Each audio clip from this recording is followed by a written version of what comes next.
News Talk 1080 AM WTPS. Coral Gables, Miami-Dade, Broward, and the Palm Beaches. The People's Station.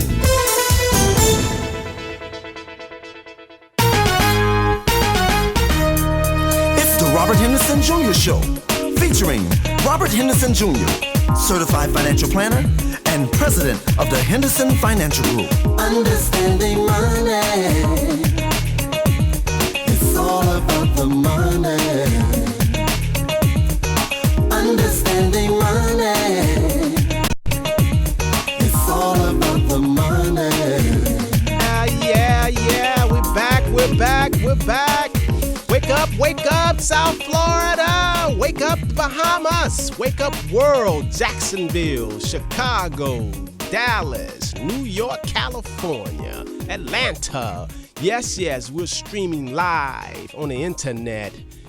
It is so good to be here. Had to wait all week long to get here. Boy, I tell you what a week we have had, Lynda. How you doing? I am wonderful. I'm Got your glad coffee? to be here. I got my coffee. Okay, this is Robert Henderson Jr., certified financial planner. Joining me live in the studio is my sister-in-law, my business partner, my colleague, Lynda Harris. Good morning, Robert. I tell you, boy, we had some week with Wall Street up and down, roller coaster week. Boy, it's been something. I haven't seen this kind of action in 10 years. The last time we seen this kind of action was when the 2000 crash. But man, the way it's been acting now, it's been phenomenal. We're gonna talk about that. As a matter of fact, we got an exciting show for you all today. Those of you all who are just joining us for the first time, let me give you the format of the show so you'll know exactly where we are, where we're going, where we're headed. In the first hour, we like to talk about getting your head right type of conversation. Kind of like if you're in church, like devotion, praise and worship, but getting your mind right, understanding why you don't know what you don't know and how to get out of this and what kind of symptoms you have and encourage and uplift you and to inspire you and let you know that you have friends and there is a way to get out of this financial maze, to give you hope. That's what the first hour is about. The second hour, get your pencil and your pad out. Wake up your kids. Wake up your husband, your wife, or your uncle, grandmama. We talk strictly. It's educational hour. It's education. Today we're gonna be talking about the whole concept of the stock market, the investment world. I have to give it to you in a picture form, a visual. Okay, so we're not going to focus so much on words more. We're going to focus on meaning. Got to give you a visual, an understanding, because most people still don't understand this whole concept of investing in the stock market. It's like all of a sudden you woke up and you're in the middle of a football game and you got shoulder pads on, you got referee here and people in the stand, and you don't know what, like it just beamed you down from Mars, and you don't know the game, you don't know what's going on, but you're just in it. A lot of people feel like that. So today what we're trying to do is just demystify the whole world of the New York Stock Exchange, NASDAQ, this whole concept. So keep it locked. The last hour, the third hour, the final hour, from 9 to 10, it's open phones. You can call in and whatever on your mind, whatever you're thinking about in terms of finances, okay? Whatever you think about, don't call with no hate stuff and you mad and hating all that kind of stuff, because everybody that knows who's been listening to our show, we don't play the blame game. We're more about accountability, looking at our individual selves and trying to be more productive and make life better for us. That's what we're about. You got the wrong show if you think we're gonna sit here and say the man did this, the white man, the black man, the yellow man, the red man, the blue. We're not talking. We're not dealing with that. Okay, you got the wrong show. We're more uplifting, inspiring, educating you. Answer all them questions like, oh, I didn't know that. That's what we're all about. Now, Lynda. Yes.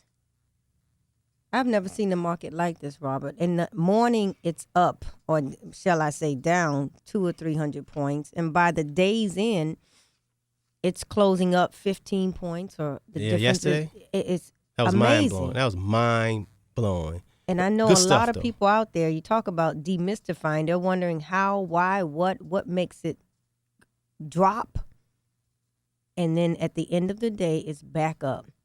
And could Yeah. you capitalize on that? We're gonna talk about that today, just to give you a bird's eye point of view, a picture of what's going on. But you know the good thing about it, boy, I tell you, we got some good clients. I didn't get not one call out of all our clients calling panicking. That's you know? because we educate them. Yeah. Knowledge is power. And all you're getting, get Get understanding. Knowledge is power. And anytime you're investing, you can't be a nearsighted, short-sighted investor.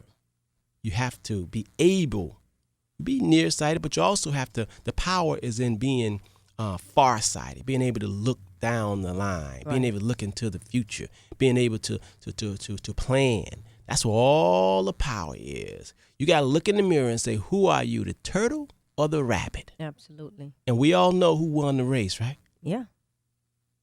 Turtle won the race. Turtle won, and just in Turtle case got it. in case somebody just came in from another planet, the turtle won. The turtle won.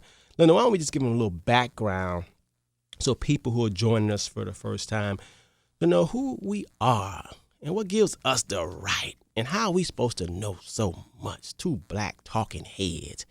How we know this? Let's tell the white folks and the Spanish folks and the Latinos and the Asian people all around the world who we are, where we come from. Okay? Okay. You want to go first? I will go first. Go first. I am Lynda Harris. I have been working with the Henderson Financial Group for 12 years. I am a real estate broker. I'm a licensed Series 7 stockbroker. I'm a licensed mortgage broker as well as an insurance broker. I worked with the city of Miami for 14 years. Decided to let that career go. What were you doing? What were you doing? You got to tell people what you were doing in the city of Miami. What do you do? I was an engineering technician Okay. in the Public Works Department, a surveyor. And I did that 14 years, Robert. And that's how when we talk about jobs and working hourly and clocking dollars for hours, I can speak on that because I'm telling you what I know, not what I heard. Right. I left the city, joined Henderson Financial, and I have not looked back. I have never worked harder, but the rewards have never been greater.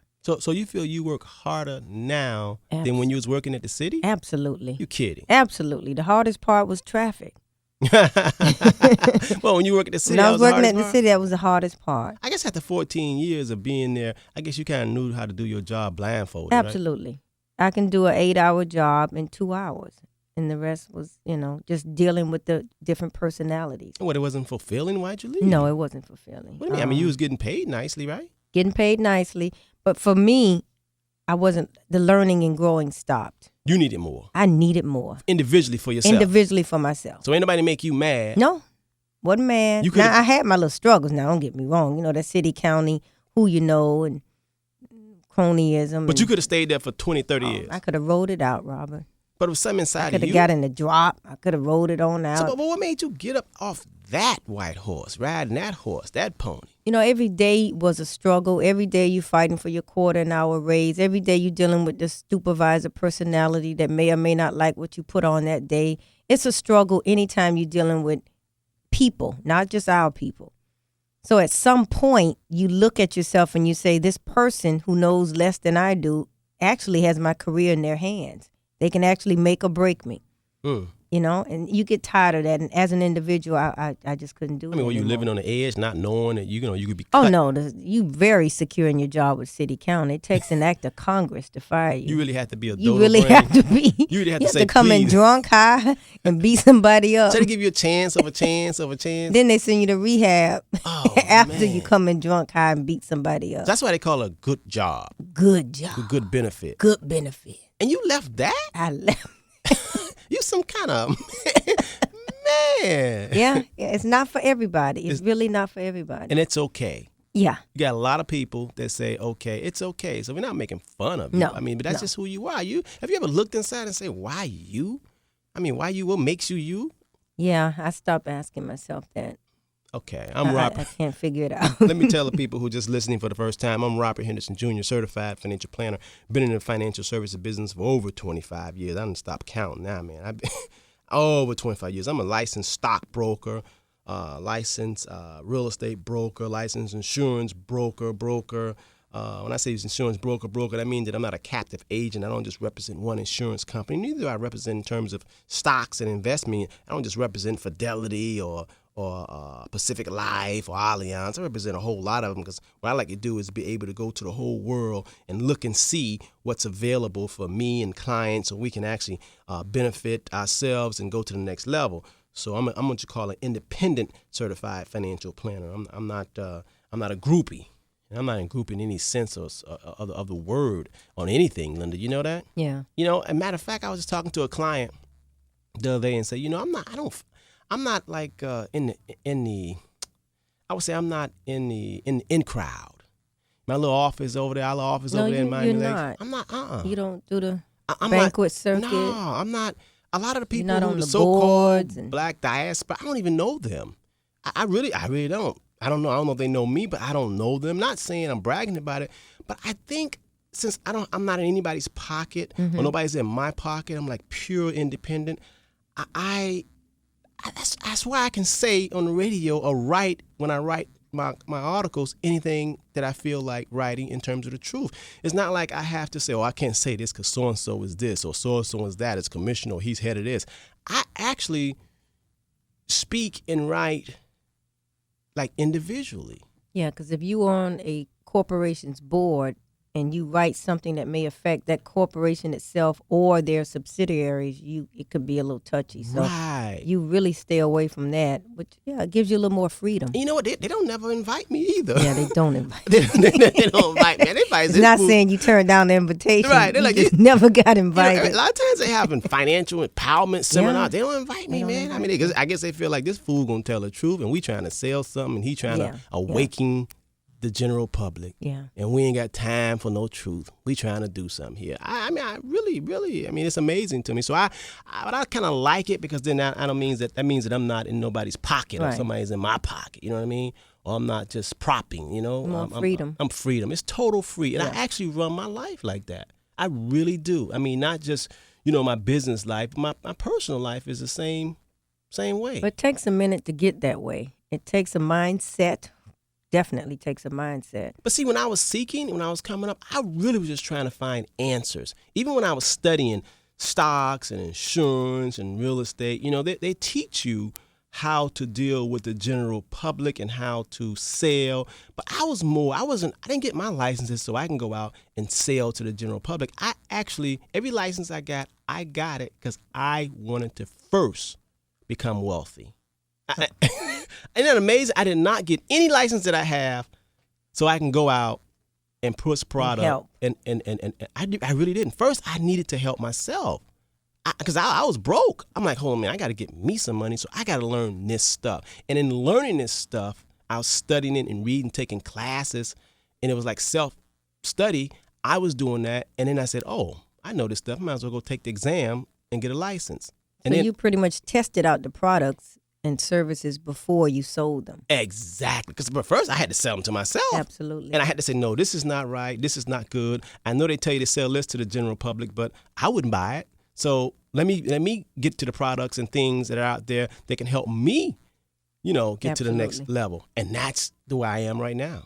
I mean, that's why I'm not a good company man to push someone's product. You know what I mean? In other words, I couldn't just work for one company. Right. I have to say, well, it makes sense to me or it don't make sense to me. I just can't sell it. It's like a lot of people get that type of insurance that say that if they drop dead, it comes in the mortgage. When you buy a house and they said, that mortgage insurance in terms of if you drop dead, your house is paid off. Absolutely. See, I personally think that's the biggest rip-off insurance. I would never buy that. Even though I'm licensed to sell it, I've never sold one policy because I just feel You don't that believe in it. No, because it costs twice as much as just getting a life insurance. Absolutely. And the logic there doesn't make a lot of No. sense. I mean, for example, if you got a house and you go get a house and let's say the house worth $200,000 and you say, okay, I want to take out this insurance, I'm going to pay my mortgage, and if I drop dead, the $200,000 mortgage is paid off, right? Right. But what happens after 10 or 15 years when the mortgage balance is not $200,000. Absolutely. But you're still paying the same cost and the same premium every month. So it's like you letting them off the hook because you're paying off your mortgage and they charging you the same thing 15 years ago. So it doesn't make sense. You know what I mean? So I don't really like that. But I gotta tell people what else I do, man. I just get off. I really talk from the heart. Time flies. Time flies, man. Those of you all just listening for the first time, I'm Robert Henderson Jr., certified financial planner. Joining me in the studio live here, WTPS, the People Station, is Lynda Harris, my business partner, sister-in-law. Keep it locked, because we got a show for you this morning. Don't go away. Got lots in store for you. Stepha Henry was last seen at Pepper's Cafe, located on 3828 North University Drive in Fort Lauderdale at 1 in the morning on May 29th. Stepha, a 22-year-old college graduate from Brooklyn, New York, was in town for the Memorial Day weekend. She left her aunt's home in Miami Gardens in a dark-colored four-door Acura Integra with an unknown person or persons. She arrived at Pepper's, but has not been seen since. Now the police and Stepha's family need your help. She came here with her 16-year-old sister to celebrate her birthday. If you have any information that could help police find Stepha Henry, please call Miami-Dade Detective Brizette Robert at 305-418-7200 or Miami-Dade Crime Stoppers at 305-471-8477. Again, if you have any information regarding the whereabouts of Stepha Henry, please call Miami-Dade Detective Brizette Robert, 305-418-7200 or Miami-Dade Crime Stoppers at 305-471-8477. The reward for information leading to the whereabouts of Stepha Henry is now $15,000. Nice shot! Time out! Basketball's fun, but I need a cold drink. My mom's making rich chocolate Ovaltine. Ovaltine? Let's go! I guess the kids will be home soon. Let's make rich chocolate Ovaltine. Come on! Sarah's mom's making rich chocolate Ovaltine. All right! My kids love Ovaltine's rich chocolate taste. And I love all those vitamins and minerals that you won't find in Nesquik powder. Mom, we're back! Who wants Ovaltine? We do! We better make more. More Ovaltine, please! Want answers from the man who might be president? Go to TV1online.com and submit your questions for the Democratic candidate, Senator Barack Obama. TV1 wants to ask the questions on your mind. Go to TV1online.com and have your voice heard. The new issue of Giant magazine is jam-packed with stars. Read about Robin Thicke, R. Kelly, Rihanna, Neo, Fabulous, Swiss Beats, Andy Garcia, Kelly Rowland, and sign up for the Giant Dream Modeling Contest to get your picture taken by one of the best, GiantMag.com. News Talk 1080 WTPS, in association with Don Daly CRI Communications, will broadcast live election night results from Jamaica, Monday, August 27th, 7 p.m. till midnight. Join the distinguished panel, Don Daly, Arthur Bell, Carl Cook, and Dr. Garth Rose, as they give you more than just results. Jamaica Election Night, Monday, August 27th, 7 p.m. till midnight. Sponsored by JN Money Transfer, Grave Kennedy and Company, National Commercial Bank, and MoneyGram on News Talk 1080 WTPS, the People Station. News Talk 1080 WTPS, the People Station.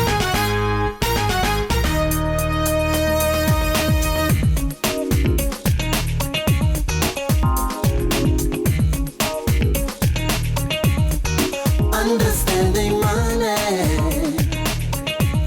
It's all about the money. Yes, we're back. Robert Henderson Jr., WTPS, the People Station.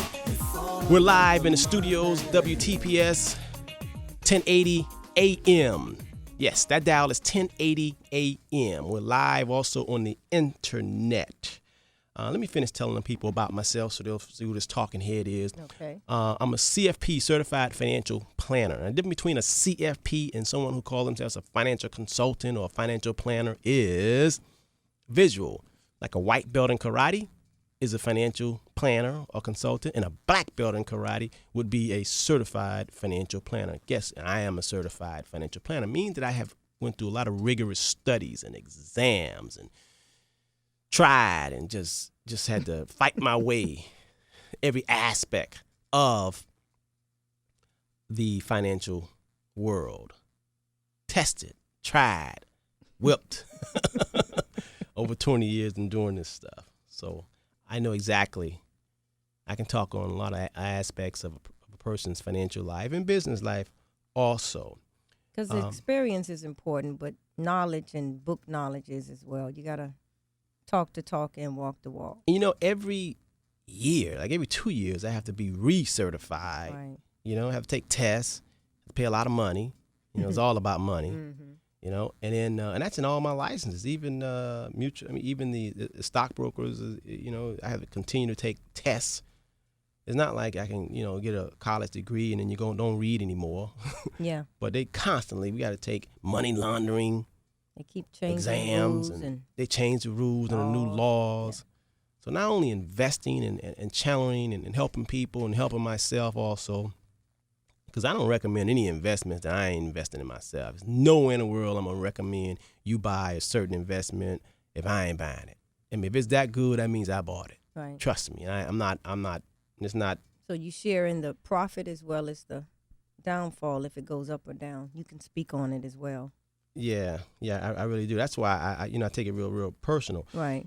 I'm also an author of a book called The New Underground Railroad, and I'm also in the process of we're trying to crank out 2 of them. I'm just busy, man, just doing a whole lot. You know, I really like what I do, and I write a weekly article in the Miami Times. I have a good time writing about that. Also, I just wrote one last night. It'll come out next week. Mm-hmm. And Lynda, as I was writing it, I thought about the name of it was Pleasure versus Truth. Pleasure seekers versus truth. You know, if you're a pleasure seeker, you're probably gonna be broke. If you're seeking pleasure, mm-hmm.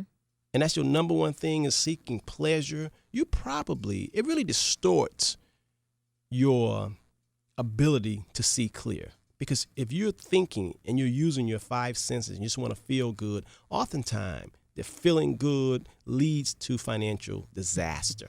I'm trying to think as you said that on any situation where that wouldn't apply. In other words, if you are born, you're a trust fund kid, and whether it's a Kennedy or a Hilton or, you know, one of those, but you are 100% right, because even we've seen the stories of them, lots of money, but anytime you're on that party scene and you seeking pleasure and this life is one big party, it does lead to some type of problems or disaster or constantly spending money and you end up, And for the most part, a lot of us, we don't really look at it like that. You know what I mean? We don't really look at ourselves outside of ourselves. That's kind of hard to do. I got a story that I want to go over, and it has a lot to do with being held accountability. You know, I'm really big on that, you know, because a lot of people of color, we like to blame the white man for our condition, and, you know, the Spanish people in Miami, and, you know, just around the world. Somebody always blaming someone. But see, I already know that that's not working, because, see, the world is changing. You get so many people, like on Thursday, I come in on the Joy and Andre's morning show every Thursday from 8 to 9. Right. That's a different kind of audience, man, from my Saturday audience, man. I mean, you know, our Saturday audience, man, we got some good people out here just want to know about money. They ain't got time. I can tell from my callers who call in. But, man, I get the feeling when I'm on that, man, a lot of people, you know, same old people calling, talking about the white man. And one guy was calling, man, talking about white corporations and all this kind of stuff. I mean, I want to ask that brother, do you drive a car? Are you driving a white man car, or you made the car? I want to ask him that. I want to ask him, is he using FP&L, or he got candles, or he got his own? Has he invented anything? So many of us sit back and blame and complain, and all this stuff about talking about black folks need to, you know, separate from white folks, and we go back to Africa. Half of us ain't never been to Africa. You know how long it take to get to Africa? 16 hours, 18 hours. Half black folks ain't going nowhere. So all this stuff about, man, all that silliness. And the world is changing, Lynda. Have you been in the mall lately? Have you been in the mall? Do you see how many interracial couples? How many these young folks? Man, you can't go back. And furthermore, if we keep talking about separation, black against white and all that kind of stuff, you know better than the Ku Klux Klan. Well, the definition of black has changed, because you got a lot of mixed race. You got a lot of other people. You got a lot of people that's combined with different nationalities. But I think that program is more of a forum for discussing what the injustices that's been happening to blacks. It's not to say we're not about fixing it or moving forward, but they have to be addressed and talked about. But we got to be proactive. I agree. We got to be proactive. You know what? When you said that, I got a visual in my mind, because when people talk or I listen, I always get a visual, because that's how I learn. It's like you working at the toll booth, right? Let's say you working at the toll booth, and all of a sudden, you got a cold. Now you figured out you got a cold, and you keep catching a cold because people giving you money and you taking the hand. So somebody may be sick and got some kind of bug or germ on their hand, and you exchanging money, so you're susceptible to getting a cold or getting sick. Right. So what should you do if that happens if you work in a toll booth? I would say a solution: be proactive. Okay, put on some gloves. Some rubber gloves. At least put on some rubber gloves, or get some sanitary napkins or whatever. Or no, what should you do? What should you do? Go and try to find the person who gave you the germ, who the bug, and just talk about that? Or should you be trying to cure yourself and make sure that it doesn't happen again? We got so many people that's still talking about what they did in slavery. Now, I'm not trying to say to forget. The Jews haven't forgot. Right. God knows you can't forget. It's okay to talk about it, but you also have to be proactive. Absolutely. Yeah. We can't ignore it. Right. We can't say we don't want to talk about it or hear it. Right. Because it is happening, and it's happened to me and you. And, exactly. Okay. And it continues. And racism is all in this country. Okay. We know that. But you also have got to be proactive. You can't sit down and not go get a job because you don't want to go work on the white man's job. Create your own job I agree. That will eat you up. You will be an angry individual. You will not only turn on the white man, but yourself, your family, and everyone will look at you and wonder, what's wrong with him? Yeah, because why is he so mean? Yeah. Why is he never happy, or why is she always angry? Talking about something that happened to his people 100 years ago or 200 years ago when he wasn't even born. What that got to do with you getting off your rusty and doing something? Even if it happened to you last year, a promotion that you should have gotten more qualified for, it's okay. You know what? Like I did with the city. Leave it. Stop. You get tired of the fighting. Maybe it's time to be proactive and take another route. Sometimes when bad things happen, it's a lesson to us. It's like my first husband. Had he not done what he did and told me, you working, I don't need to, I would never have known the strength that I have. Right. You know what I mean? No, so sometimes when things happen, adversity is your friend as long as you can overcome. It makes Absolutely. you stronger. It really it really makes you stronger. Because in fairness, just imagine you white, okay? Because everybody white is not rich. No. Especially everybody who's Latino is not rich. Despite it may look like it, because they figure like they're 51% of Miami, that they are rich. No, you got a lot of poor Latino people who just 9 to 5, just barely getting along, living paycheck. And think about white. Can you imagine being white? Now, in all fairness, white folks don't need no little black dude like me to defend them, nor do vice versa, okay? But listen, imagine you white and you working as a bag boy or a cashier, okay? And you just barely making, or you working at the post office, and you ain't rich, but you got this white skin. They got it hard, Robert. That's a hard feeling. I look at them and say, you had a head start. Right. You're on the top of the totem pole. You know how they social feel? ladder. They got to feel like, oh my God. Yeah, when you black, you can say, okay, well, we like this. Excuses. You got an excuse. Right. White man won't do this, they won't do this. But when you white, imagine how to still can't get it together. So if I'm white now, and I got a county or city job, and I'm living paycheck to paycheck, and I wasn't born with no connection, and I'm white now, I'll be so sick and tired of y'all black folks keep talking about the white man. And I'm white, and I'm struggling right along with y'all. I'm white now, I'm living in a trailer, and I keep hearing y'all talking about the white people, and I'm white. I would feel so bad. You follow me? Yeah. I would feel so bad. That's worse than being black and poor. Absolutely. Being white and poor. And it's more white people that's poor than black people. Because first of all, just by pure numbers, there's more white folks in America. Yeah, 300 million people in America. Only like 30 million black folks. I think what's also having white people feel like we're feeling now is it's becoming a big difference in the have and have nots. Man, it's about class now. It's about money. Right. Money. It's not about skin color. No. That's getting, further and further diminished. It's about money. It's about money. I mean, it really, really, it's about money. You go out It's and about get you a white demonstration. man, a white woman. If you got that money, it's you can get in the country club now. It's about value. It's Yes. creating value. It's creating self-worth. People want to know, what do you have of value? How, if you are a human being, what value have you created that gives you privilege? If they look at you and you look at yourself, if you have not created any value. Would you want to hire you? Right. Would you want to, if you really looked at yourself, and we're talking about the first hour, the psychology of why we do it and saying and or not doing what we should be doing, would you want to hire you?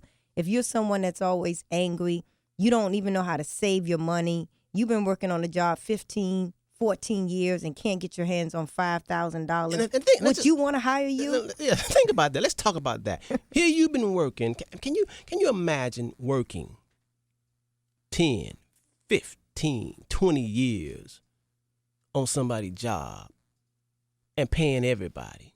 Yeah, you holding it up. You paying everybody but yourself. And there's some kind of mindset that has enabled you to support any and every other cause and everybody else but yourself. You all of a sudden, you got to have a cell phone. I mean, the poorest poor got to have a cell phone. Yeah. Even on the bus stop. Isn't that amazing? On a bus stop with a cell phone. With the ringtones. Right. And the texting, which is costing, that's $1 billion industry now. Then that right there is a mind thing. Yeah. The manufacturers, the advertisers, the marketers have made each and every one of us feel what we need. Okay, now think about that now. Even 8-year-olds. Yeah, you got a 8-year-old, 10-year-old have made an 8-year-old, 10-year-old feel that they need a cell phone. Boy, that right there, that's a mind-boggling, powerful, manipulative. Boy, oh my God, that's some manipulative stuff. That's. Let me get into my story because it relates to the haves, the have-nots, why a lot of us are in this condition. And it goes back more than 2,000 years. And now I want to tell this story. I've told it before, but I want to tell this story because I want each and every one, everybody who's listening to this, I'm going to tell you something. I promise you fit one of these characters that I'm going to. There's 3 characters. Each and every one of us fit the mold and have the characteristics of one of these people. Okay. All right. Here's a story. There once was a king, and this king was very, very rich and very, very powerful and very, very knowledgeable and wise. This king had 3 servants, 3 servants. And the king was getting ready to go off to a far-off trip. He was getting ready to go off far and take his trip. But before he got ready to go, he summons all 3 of his servants. He told all 3 of them to come in the room. He wanted to talk to him. And one by one, he called the first servant and he said, servant number 1, I'm getting ready to go off to a far-off place. I'm going to give you 5 talents. And talents, you just think things of value. You can say, in this case, for the story, let's say he gave him some money or something, okay? Okay, but he gave him some coins, 5. 5. Gold coins, okay? Talents. And he told him, when I come back, I want to see how you have used these 5 talents. So the servant says, okay. Then he summons the second servant, number 2. He tells him the same thing, but he gives this second servant 2 talents. Okay, in your mind for the story, just say he gave him 2 gold coins. Okay. Then he calls the last servant. He said, "Hey, come here. I'm getting ready to go off to a far-off place. When I come back, I just want to see how well you have done with what I've given you." He gave him 1 talent. Okay. Now, looking at this story, the king is so wise. One may feel,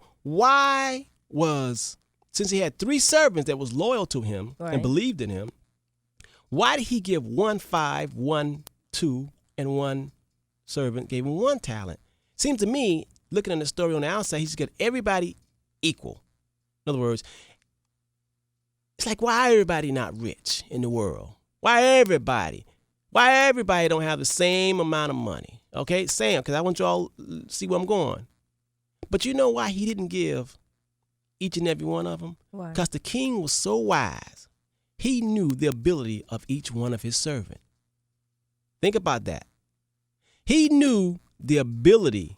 Now, the servant number 1 could have been pouting, saying, he should have gave me. Why, he gave so-and-so 5, and he gave him 2. He gave me 1. Now, listen to the story. We're going to find out at the end of the story. Which one are you? Which one are you, and why he gave number 1, 1, and why he gave the second servant 2 talents, and why he gave the first servant 5. Okay? So now, let's fast forward this story. So, servant number 1 went out into the market in the world, and you know what he did with his 5 talents? What? He doubled them. He worked them. What he was blessed with, he worked them. He was creative. Whatever gift he got, the 5 gifts that he had gotten, he multiplied them. He didn't have any fear. He worked his tail off. He came back, and he had turned the 5 into 10. Okay. The second servant did the same thing, was courageous. What little he had, he worked with what he had. And he multiplied that and turned the 2 into 4. So he went out, did whatever he had to do, real estate, whatever, stock, whatever he had to do, business, whatever, hustles, wash cars, do it, whatever he had to do, he came back up with 4. Doubled it, okay? Now, the last guy, he came back with nothing. Okay? He gave him 1. He gave him 1. So I'm going too fast. I want everybody to get this story. All right, so here come the king. Now, the king comes back and he calls in the first servant and he says, hey, what have you done? I'm back. What have you done with it? So the first servant was so happy. Like, hey, king, you blessed me with 5. I got 10. The king was so happy. He put his arms around him. He said, oh, my goodness, you good and faithful servant. I have blessed you with little things. You have done so much with little, I'm going to bless you with more. I'm going to give you more. And he hugged him and said, come into the big house and feast. He was so happy. So then he summons the second guy. The second servant came in, told him, he doubled his. He did this. He said, same reaction. Oh, I love you. Oh, my goodness. Oh, what I blessed you with, you have used it. You're a good steward of it. And you, oh my goodness, he was so elated. Told him, I bless you with little things. Now I'm going to bless you with more because you showed me that you can work with what I gave you. So therefore, I'm going to give you more. And oftentimes, you want people who are proactive, people who can take a job and do it good. Those are the people who you want working with you. Right. You follow me? Right. Okay, so he told him to come into the big house. So then he went to the last servant. The last servant, he said, okay, what have you done? The last servant said, Master, Lord, King, I know you don't play. I know you sharp. And I feared, F-E-A-R, y'all, feared losing what little I had. The king said, what? He says, I was afraid to lose what I had. I just didn't want to lose what I had. I know if I just keep it, I buried it. I buried it so I could just look at it and know it's there and feel good knowing that at least they can't take that. That radio land, I know I'm touching some of y'all out there. Just hoarding it. Just, I got it, So he buried it. His one talent. Gold coin. Yeah. So he came back. So the king say, so you ain't do nothing? I kept it. The king say, what? You ain't work it? What I blessed you with? The king was so mad. He took that 1 coin from him, just yanked it out of his hand, and gave it to the servant who he had given 5 to, who had turned his 5 into 10. Gotcha. He gave it to him. And then he turned around. Not only did he took it from him, he said, we called them wicked. Oh, my goodness. Dumb. And then he said to him, you didn't have the decency. I blessed you with something to go out and multiply it and try effort. You didn't have the decency. So he cast him out into outer darkness. Do you know what that means to be cast out into outer darkness? You like the Walking Dead. Like the Walking Dead. Can't get a good idea. Right. Don't even have a good thought. Just like a zombie, just existing. Somebody got to just take care of Living you. in fear, in a dark room, in fear. In fear. When you in fear, don't you know fear and doubt will wipe you out? You know, I was talking to a beautiful lady that came to my office yesterday, and we started talking about fear. And you know what she said to me? She said, Robert, do you know that most of the people who are in church have the biggest fear?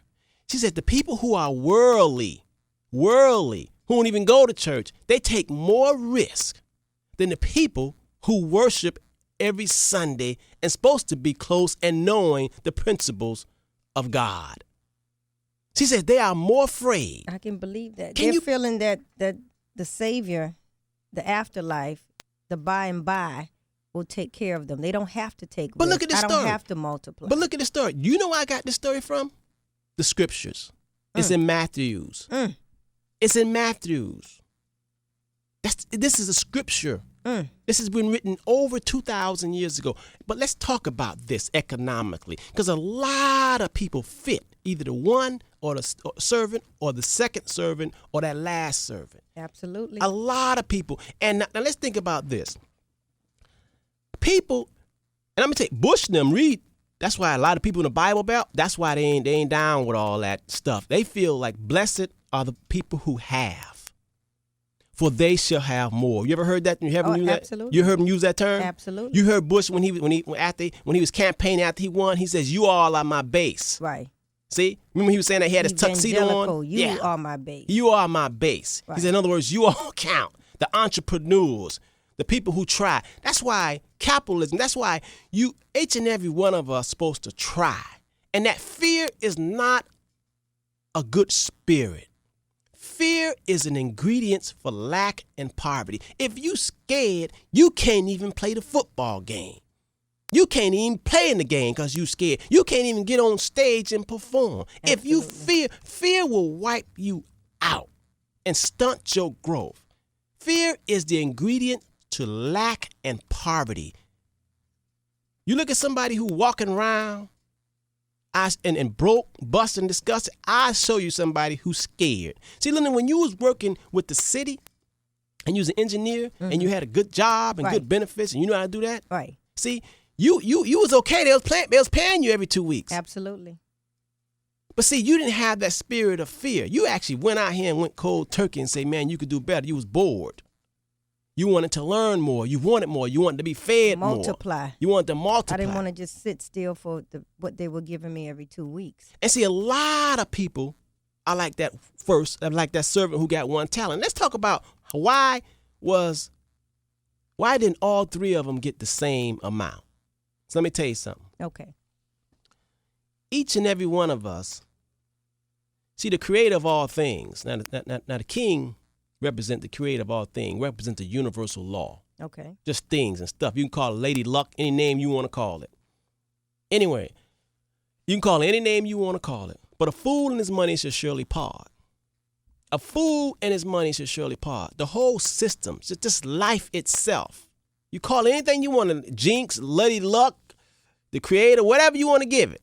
If you don't have the mindset, if you don't have the consciousness, the inner ability, you cannot achieve greatness.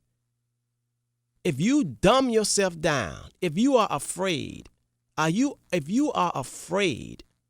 can never reach your highest highs. And each and every one of us, I don't care what it is. I don't care what subject we're talking about. If you are afraid, you know what the biggest thing that a lot of people, when we're talking about your life, when you look over your life, people say they don't regret the things that they've done in their lives. They regret the things that they didn't do. Absolutely. Think about that. See, that one servant, I know he regret that he didn't try. But he was so afraid, he wanted to hold on. See, the other two said, man, let me try. Yeah. Let me learn. Let me multiply. And there's something said for someone trying.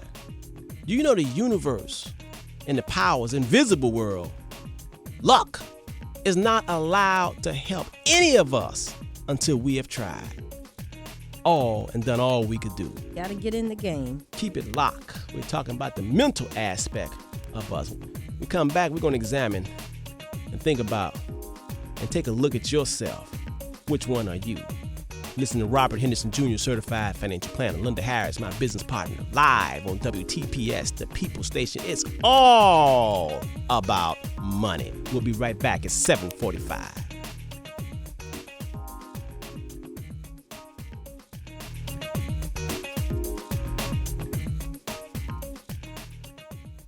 When was the last time you got a second chance to save thousands of dollars? If the IRS or state says you now owe at least $15,000 in back taxes, listen to this. Right now, American Tax Relief is offering you a second chance to eliminate up to 85% of the taxes you owe. Thousands of honest, hardworking Americans have called American Tax Relief for the help they need. Look, your tax problem will not go away on its own. In fact, it's only going to get worse unless you get help. Call 1-800-542-6854. If you qualify, American Tax Relief can help you save up to 85% on the taxes you owe. Get the second chance you deserve and save up to 85% on your delinquent taxes. Call American Tax Relief for a free consultation and see how much money they can save you. Call 1-800-542-6854.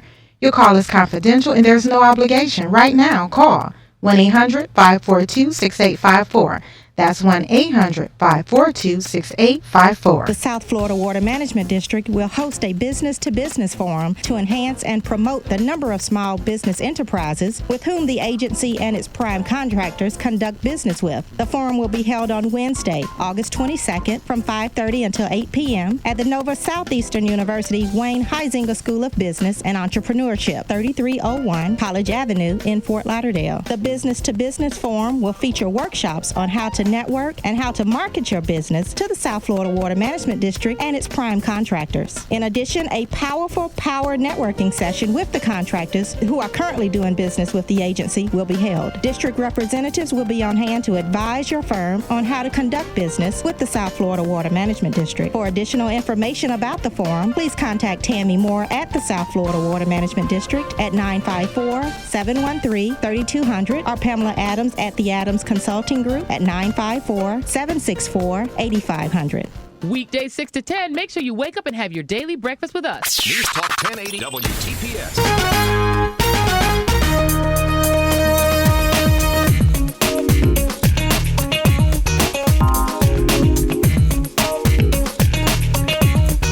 Understanding money.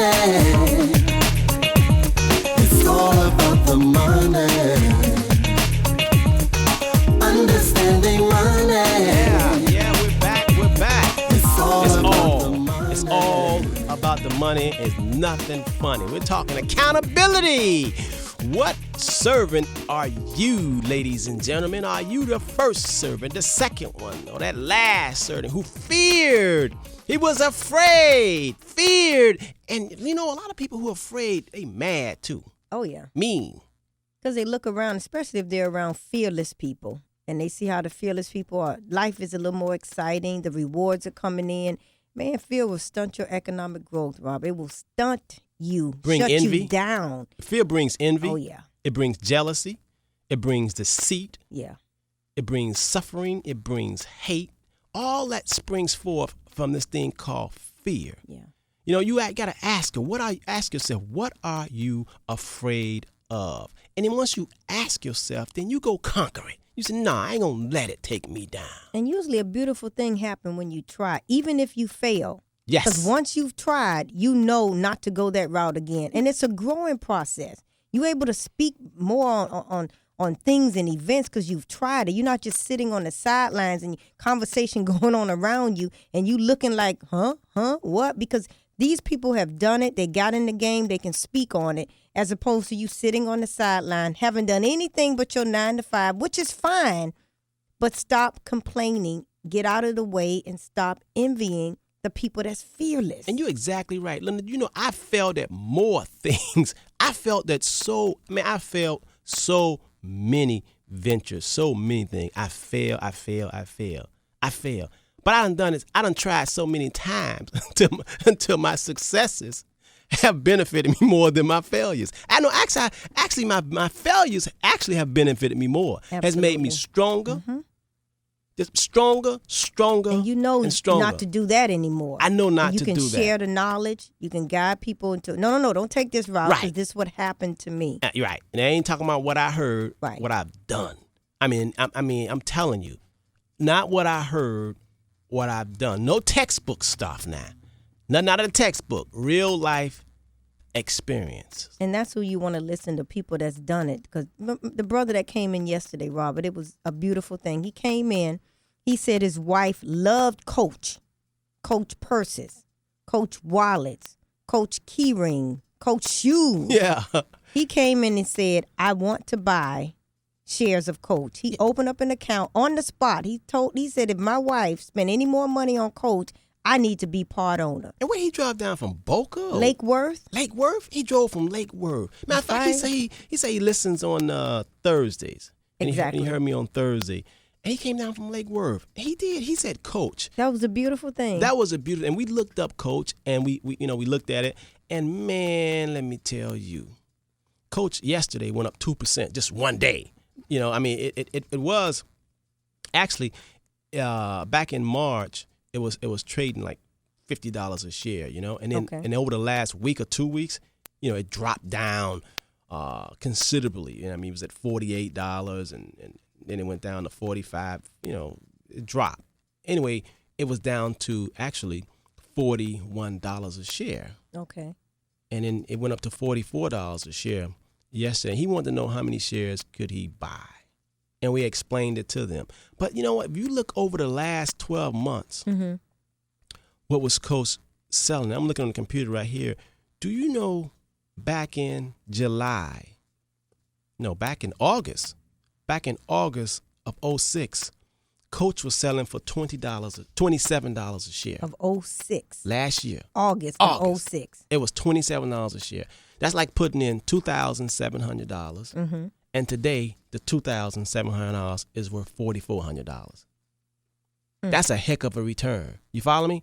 And that's more. I mean, that's more than 40%. Well, that brother contributed. He said his wife contributed to that stock bounce, and he wanted to participate in the growth of Coach. Usually, it'll take a bounce around the holiday time. Everybody's buying gifts and apparels. Usually, take a nice little bump. But he came in. Imagine, Robert, if we can get everybody thinking like that. Yeah. Because we like designer things, some of us, whether it's Polo or Coach or Louis Vuitton, whatever it is. And you're spending hard-earned money on it, and those things are not inexpensive. They are very expensive. Yeah. So why not, if you like the product and you impressed with it, why not? And, you know, as he was talking, you know, I was saying, wow, Coach. And, you know, a lot of people, you know, are in hardship right now in terms of economically. But, you know, a lot of people, that market, people that buy them Coach bags, they're a lot of wealthy people. They got some money. Yeah. And then you have a lot of people who not wealthy catering to the money. Yeah. You know, a lot of people who are living paycheck to paycheck still catering to that higher end market. They will buy Coach before they pay their rent. Yeah. So, and then you look at it, it has went up more than 50%. That's like getting more than 50% interest on your dollar. So he's putting his money where his mouth. Like he said, his wife won't Coach everything. Now, what does that really mean when he buys shares? That means that he is part owner. His name going in the record books of Coach, a shareholder. They'll send him information on the company, all what they're doing. He can read up, but he now is part owner of the corporation. Okay, he's part owner of the corporation. Now, even if he buy $4,000 worth of it or $2,000 worth of it, they can't take that from him. And you know what? Let me tell you, I'm looking back at Coach. It split 2-for-1 back in 2005, which meaning that for every share that you buy, they give you another share free. They did it in April of 2005, and they did it also in 2003.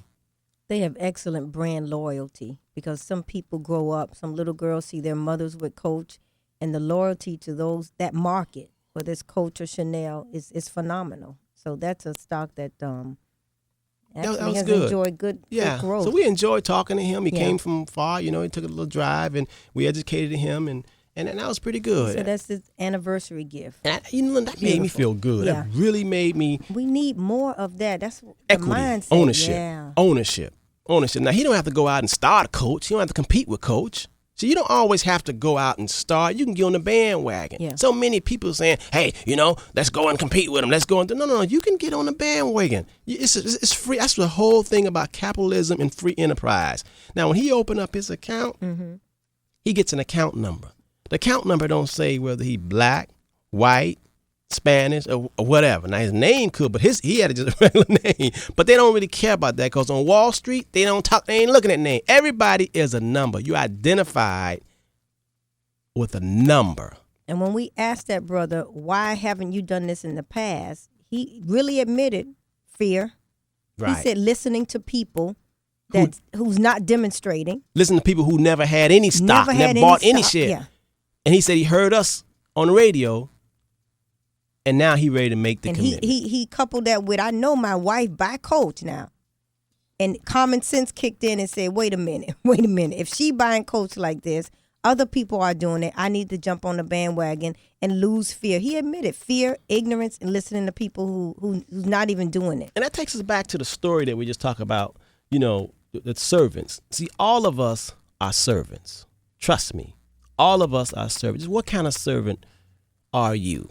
What kind of servant? Are you a servant who is afraid to do something? See, fear, especially people who so-called religious and spiritual and righteous folks. And like the lady said, they're the biggest hypocrites. Believing in something that they can't see, but yet afraid. Isn't that amazing? That's amazing. That's an oxymoron. That's a contradiction. Believing in something, but you're also afraid. No, you're supposed to know and feel it inside. Why do you think that everybody who is experiencing wealth, everybody who is living the life that they really enjoy and want to live, is living by faith? In other words, there's no guarantees. There's no guarantees that each and any of us are going to wake up tomorrow. There is no guarantee. If you really look at the big picture, so what are you afraid? You have so many people that says they're getting ready to retire. Now they're going to retire. They may have 500,000, 600,000, 300,000. Right. But they would rather bury it or give it rather than learning. And they say they don't know, and they don't want to learn.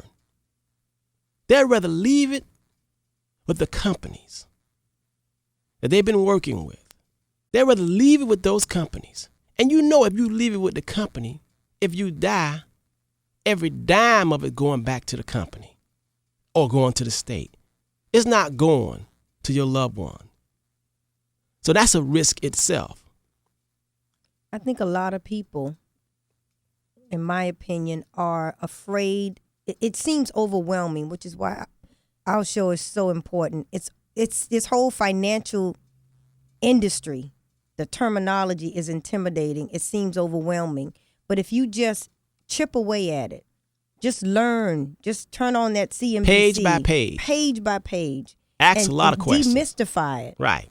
Because when you first start, it's overwhelming. Yeah, but you know what? The system is counting on the people, the have-nots, not having courage. Absolutely. Being afraid. The system is. And they'll say, give us your money. Let us take care of you. Right. We got you. Go ahead and play golf or go buy that car. We'll take care of you, baby. We got you. We got you, baby. You don't need to know. Just give me your money. Yeah. We got you. Yeah. You don't need to know. You don't need to know. Look at the athletes. My goodness. You talk about a demonstration. You're talking about a demonstration. Man, let me tell you something. Lynda, imagine this. Imagine black folks special, since black folks. I mean, imagine $700, $800 billion a year that we spend on things and stuff. Imagine 1 year. Black folks, only thing we need is $10 million. We could build a $100 million hotel convention center right downtown or anywhere. You follow me? Mm-hmm. That's all it takes is $10 million, and you can get $100 million loan. Now think about what kind of demonstration that would be. Absolutely. See, we as people, we don't demonstrate power with our money. We gotta take a station break, but I want to pick back up on this before we go into our education series. Okay. As soon as we get back. Y'all keep it locked. You listen to Robert Henderson Jr., Lynda Harris. Good morning. Wake up. We'll be right back.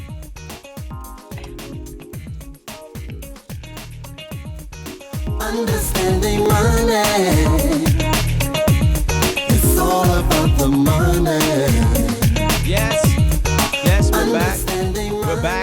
We're back live. Robert Henderson Jr., certified financial planner, joining me live in the studio here at WTBS, the People Station, 1080 AM, is my sister-in-law, business partner, Lynda Harris. Good morning. And we're wrapping up the mental part of getting your mind right and giving you a new thought, things to think about. Before we wrap it up, I want to give you all a new thought, something to think about, especially you all who know people that are entertainers or athletes, especially family members.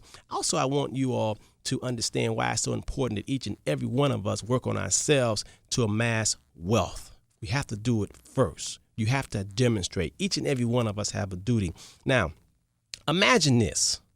Imagine this, if you will, that the ministers got together right along with entertainers and athletes. Rather than every time one of them come to Miami giving a done key to the city and all that, what if all of them got together? Now, I know they ain't going to call me because I'm a rebel. I know they ain't going to call me because I'm going to tell them the truth. But it don't matter. They don't have to call me because I'm one just black ant. It takes more than people just like me. Take a whole lot of them. So I'm going to put this thought in your minds out there, radio listeners. Imagine you get the basket NBA players, or you get some of the football players, and you get them to talking. Now, you can't have them all with different type of advisors, because let me tell you what advisors like to do. Advisors who don't mean you no good and want to keep the entertainers and athletes dumb, they're not going to do this. So you got to have an entertainer who knows that he is the boss, or an athlete who knows that he is the boss, or a minister that knows that he is the boss and have a good board and not afraid to go out of the square. Now, let me give you a thought and an idea, ladies and gentlemen. If we got together and pooled and raised $10 million, we can then go to a bank, a lending institution. They would, okay, especially if you got some entertainers and athletes with some name, they gonna all them, first of all, white folks love to get autographed. They're the most autograph getting people I ever known in my life. They just love that. So they're gonna get the autographs. After they do that, then it's especially the ones that have contracts, guaranteed contracts.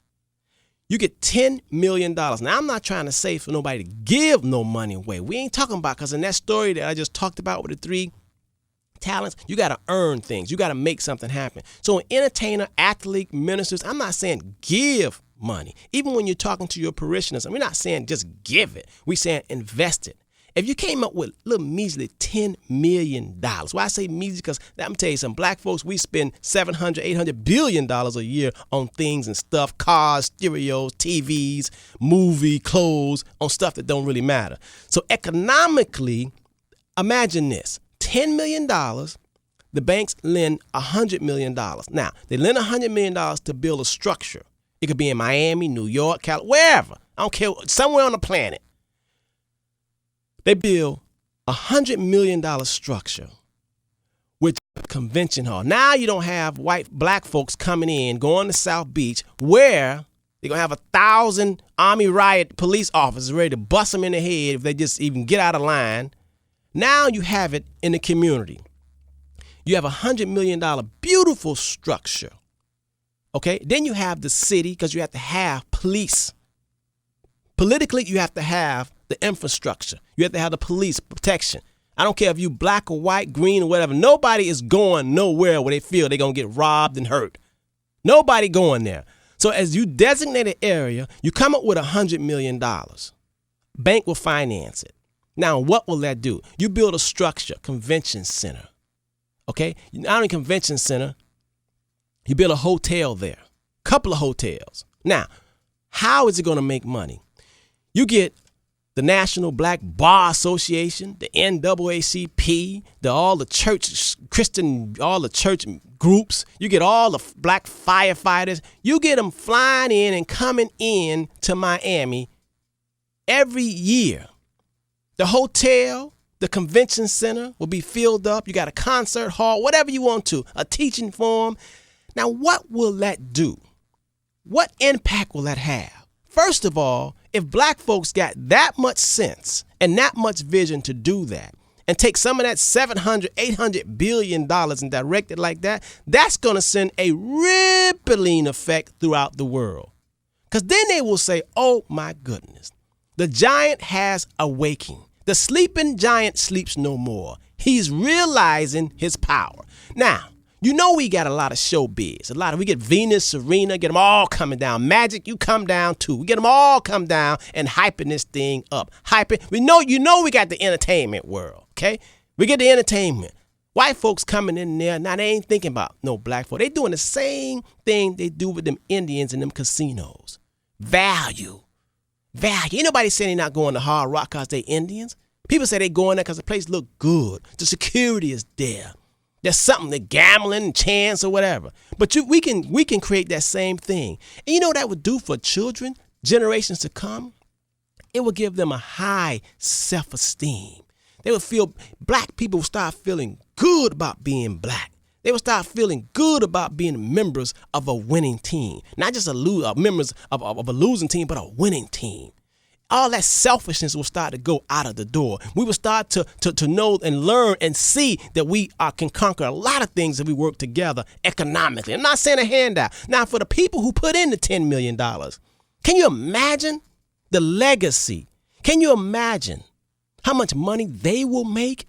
Not just this year, next year, but years to come. Their family members will benefit. That right there is something. And let me tell you what will happen. White folks, since y'all black, a lot of black folks want to blame white folks will say, boy, don't mess with them black people.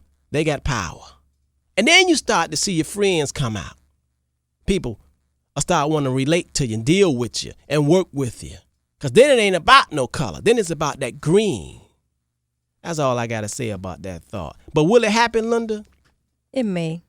Fear. Keep hope alive. Got to get that fear out the way. Got to get the fear out. Fear. Courage. Cannot happen if you're scared. You know, I'm still finding that a lot of people don't understand their paychecks, how to read them. They don't understand taxes. We're going to have to do a whole show on that. Yeah. You know, there's this thing called AGI. Adjusted gross income, AGI. Adjusted gross income. A lot of times you ask people how much you make, they don't know. They'll say, you say, how much you gross? They don't know the difference between gross and net. See, net is what you take home after they done took all that stuff out your pay. What you take home so you can go and buy some gas and feed the children or feed yourself. That's the net. But the gross income is how much they say you make. Absolutely. Now, what is this thing called an AGI, the adjusted gross income, Lynda? That's actually the income that they figure your income tax on, Robert. Adjusted gross income is the amount that your federal income tax is calculated on, not on your net. AGI is calculated by, they make the adjustments to your gross or your total amount from your taxable sources minus all those deductions. So it's just like the word says, adjusted. They will adjust it after all your deductions, all your 401k, all your deferred income that you defer. The AGI, adjusted gross income, is calculated on your gross. Okay, that sounded after deduction. Lynda, that sounded good what you said, but if I'm sitting home, that sounds like a bunch of mumbo jumbo.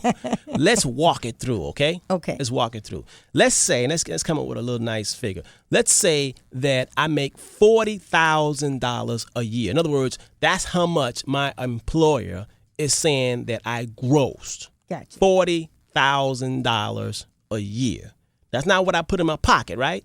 No. That's what I gross. They said they said this job, what you do, calls for a salary of $40,000 a year. Now, when they say that, I don't pay taxes based on $40,000, right? No, we're going to have to adjust it. Okay, now, what, in order to adjust it, what makes it adjust?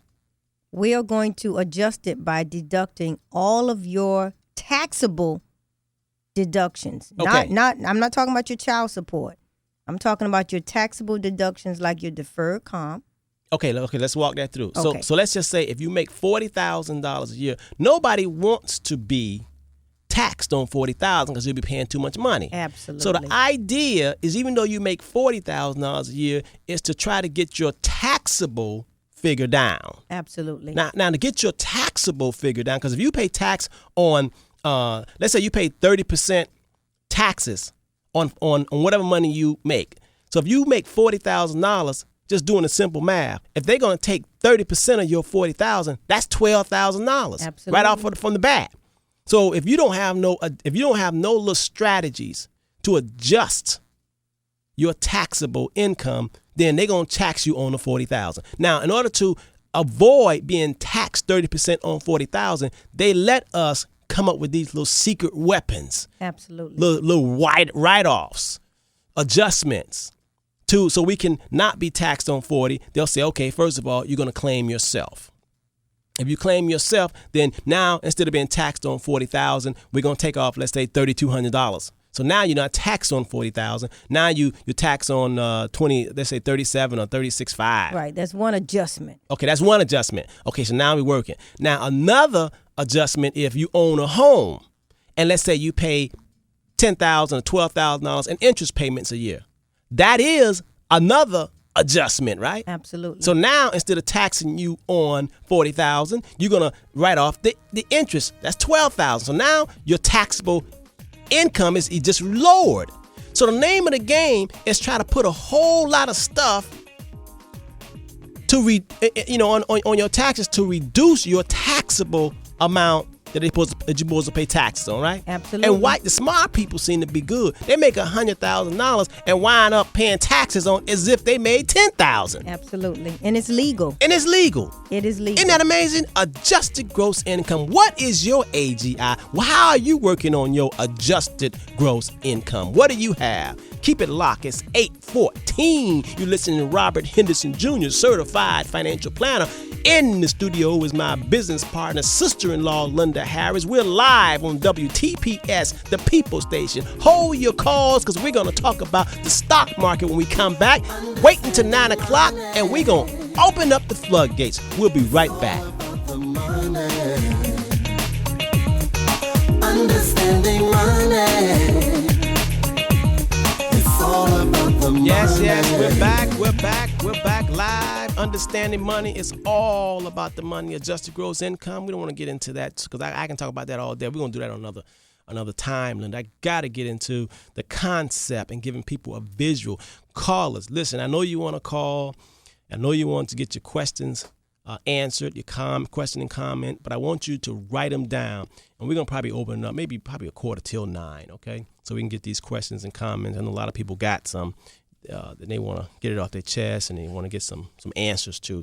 So when we tell you about a quarter till, do we want to start it to come in? I'll give out the toll-free number. Some of you all already know it, but those who don't know it, I'll give it out probably about a quarter till. Let's get into this visualization. I got to give you an understanding and conceptually about this whole thing about the Dow Jones Industrial Average, because you hear about it every day. And we just been hearing about it in the morning, the evening, afternoon. I just want you all to know there's no sense in you walking around, hearing it, and ignoring it.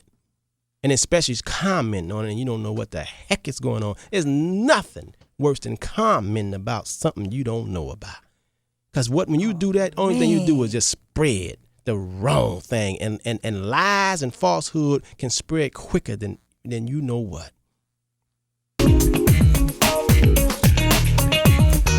Understanding money. It's all about the money. Yes, we're back. It's all about the money. There's nothing funny. All about the money. I don't care what. If it's love, trust me, it's about some money. Religion, it's all about the money. It don't supposed to be, but it is. Maybe one day it won't be. Maybe one day it won't be. Education, all about the money. You want to learn something? Got that student loan. That student loan. Some people got an $80,000, $100,000 student loan. They're working a job that they didn't get their degree in. They still got to pay that student loan. Otherwise they will ruin your credit. What else? What else is about money? Love. Success, love. Everything. Friendship. You think friends about? I'm not gonna give up on friendship. No. Man. No. Friendship is not about the money. I'm not going. No. That's one of the last sacred let me tell you how you can lose. Institutions that's not about money. I'm gonna tell you say you got a best friend. Any friend you say best friend, I'll show you how he won't be your best friend. Lend them some money, and they don't pay you back. Now you don't have no friend. See, all that friendship, all that.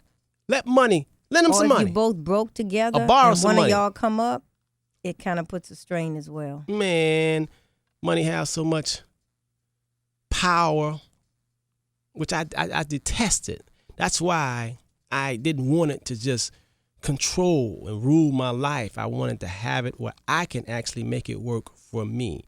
See, money don't make me. I make the money. And that's what each and every one of us have got to learn. That's why we got to learn how to tame it, how to amass it, how to get it, how to make it work for you. You don't supposed to be slaving and working for the money. The money's supposed to be working for you. Ain't nowhere in the world you can outwork money. It's impossible. As soon as you stop spending it on things and stuff and weighing it on your back, and it'll work for you. It'll work for you. Put it somewhere where it can get high single digit or double digit return. Stop putting it on your back. It don't work for you on your back or on your feet, on your wrist, around your neck. Yeah, call us at 1-877-825-1080. 1-877-825-1080. You're listening to Robert Henderson Jr., certified financial planner, my business partner, friend, colleague, Lynda Harris. And it's all about money. I know y'all got some questions and some comments. Let's see these lines light up. We need to get some information to you, whether you want to talk about money market. Somebody called me and still, even though we mentioned money market, some people still don't understand what a money market is. And I spoke a metaphor, and they told me I should probably mention it because I had never spoke it before. Mm-hmm. And I said a money market is likened to you going to church. And when you go to church, you don't go into the sanctuary. You're waiting outside to go into the sanctuary. And when you sit there waiting outside, that's like a money market. You're not in the game yet. You're not in the sanctuary where you can get the lesson yet. You on hold. You just sitting out there. That's how a money market is. So your money market, you ain't really getting all that you could get. Let's take Michelle here from Pembroke Pines on line 2. Michelle, are you there? Yes, good morning. Good morning. I've enjoyed listening to you all today, and I'd like to ask a question. I was looking in a paper while you were talking about the stock market, and I saw in there where they had the New York Stock Exchange and a lot of stocks listed.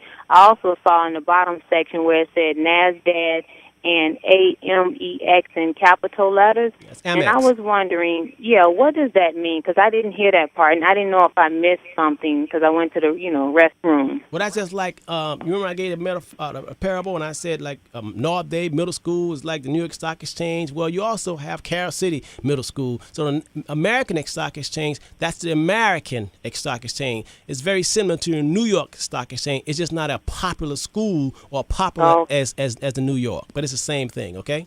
Okay, well, I just wanted to know, maybe next weekend or the weekend after, if you could kind of explain how it works. Okay, we will. Thank you. I think we lost her. Yeah, I think we lost her also. Let's take Terry from North Miami. Terry, are you there? Yeah, I'm here. Got a question, comment? Yeah, I think I might have caught it late, but when you guys were talking about the Dow Jones 30, my question is, can one of those 30 stocks be from both the Nasdaq and the New York Stock Exchange? Yeah, as a matter of fact, no, Microsoft is.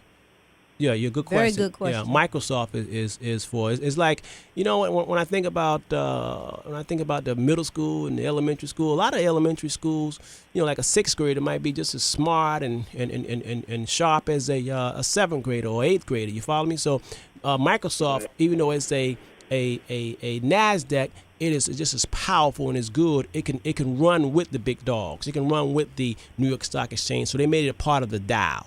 Okay, thanks a lot. Good show. You got it. All right. Let's get some of these questions answered.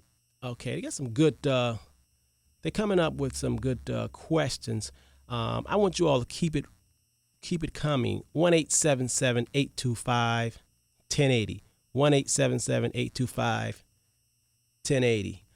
Call us with some of your questions and your comments. Man, this phone's not lit up like I think they should be lit up here, Lynda. Maybe they didn't write down the questions. You think they didn't write them down? They didn't write them down. They're getting them formulated. No, everybody black don't understand everything we talked about here. My goodness, man, that fear and that courage, man. You gotta ask questions. I mean, this is Saturday school. It's free. Don't cost you a dime. We had a couple of people call Robert. Okay, now again. they lighting up. Now they lies. I like to see, boy. I tell you, speak it. Yeah, got to help them on that board there so they can so I can start answering these questions. The board's kind of lit up. You got to kind of help them over there so we can get them through and get some of these questions answered. I think I'm gonna go ahead. I see one on the phone. I see someone who I recognize right here. There's Annie Ford. This is our Annie Ford. Annie Ford, Miss Annie Ford. Are you there? Yes, Annie Ford is here. Miss Annie Ford. How you doing, Mr. Henderson? Hi, Lynda. Good morning. Good to How hear are from you? Okay. I'm blessed. I feel wonderful, and I need to know about AT&T. Okay, AT&T. Just hold on, boy. AT&T. Man, I tell you, they are going to be, well, I'm supposed to be recommending and saying that on it, but AT&T is a fantastic stock. I mean, okay. I think it's a fantastic. I have to talk to you off the air about that. Oh, okay. But AT&T is, I just think that there's more to come. Okay. Well, I missed the part where you were explaining the letters, what that meant on the end of each one of those. That's the part I was trying to. Yeah, AT&T, the symbol is T, and it is a New York Stock Exchange company. It's a big board, and it's a Dow company also, Dow Jones. It's one of the 30 top influence of the market. They're one of the 30 popular companies. Okay. Okay. Okay. So and it's been around a long time. They're expecting great things from AT&T, as a matter of fact. So just hang in there, all right? Oh, of course I will. I was just looking, and I'm, going over my portfolio, and I was just looking to see what was. You go ahead. I like that. Portfolio. I like that word. I didn't know anything about anything like this a few months ago until I met you. Yeah, well, hey. I looked at that and I thought portfolio mean a group of pictures, and as you educated me and I passed it on to my family, we talking big time. You doing it. Speaking of whole, in other words, you born again financially, right? Forever. Thanks so much, Mr. Henderson. Thanks for explaining it. All right, we love you. I love you too. Bye-bye. Bye-bye. Okay, that's Miss. Let's get Ronnie Moore right here. Ronnie from Miami. Got a question, comment? Yes, I do. Okay. My question is, I just recently sold a home, and I just added the price that I sold the home for. That I have to claim that as additional income, correct? You got to turn your radio down. We're getting a lot of feedback. I'm sorry.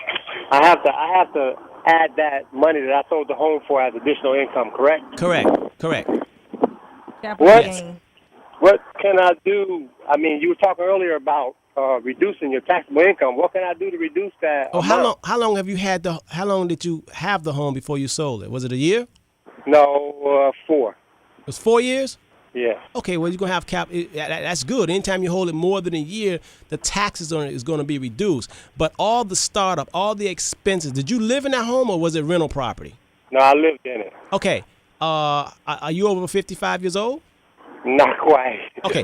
Okay, but you was in there 4 years. That was your primary residence? Yeah. Okay, you know they got a new law that if you sell your primary residence within 3 of the 5 years, you don't pay any tax on it.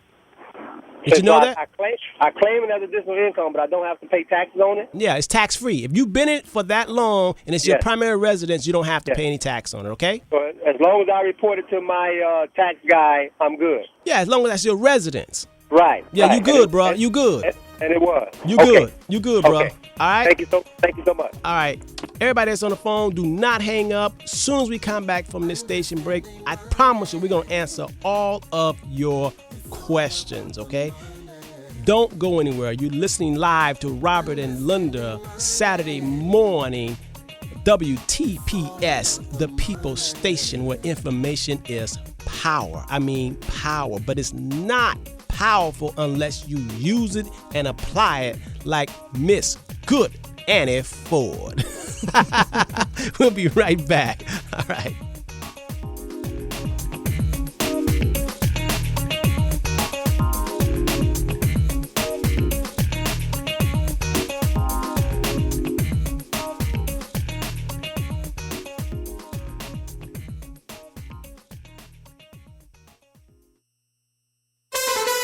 News Talk 1080 AM WTPS. Coral Gables, Miami-Dade, Broward, and the Palm Beaches. The People's Station. Stepha Henry was last seen at Pepper's Cafe, located on 3828 North University Drive in Fort Lauderdale at 1 in the morning on May 29th. Stepha, a 22-year-old college graduate from Brooklyn, New York, was in town for the Memorial Day weekend.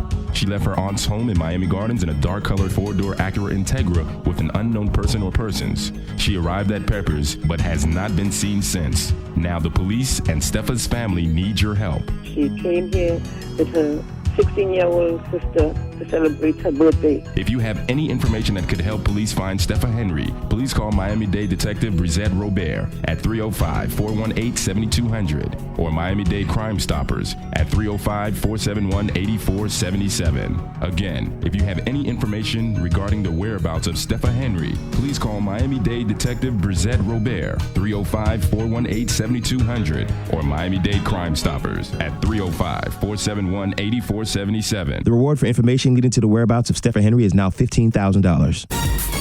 Wake up, South Florida. South Florida is waking up with Andre and Joy. Weekdays 6 till 10 a.m. You know, the Black Star Project is having a Million Father March. Do you feel sometimes that when you're talking with sisters that there's a frustration in general that's felt maybe toward black men that, you know, something's not going well? The fact of the matter is that men and women have got to grow up when it comes to raising their kids. Wake up, South Florida with Andre and Joy on News Talk 1080 WTPS.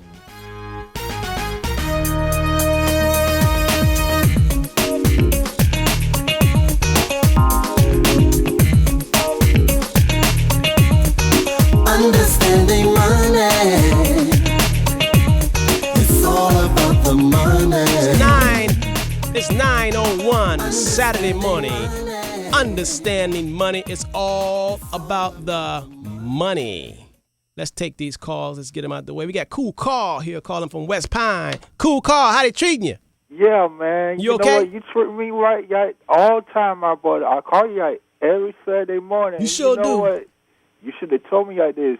Next time, if you call me up, give you good news. But you know what? You gave me good news today, my brother. That's what we all about. That's what we all about, Cool Carl. We hey, all about empowering you. Check this out. They got the All-American Idol coming down here, and then I was like in shock, and I was like, oh no, something ain't right here. I ain't got no song sheets or nothing like that kind of stuff. So I was like, hey, Cool Carl, you learned something today?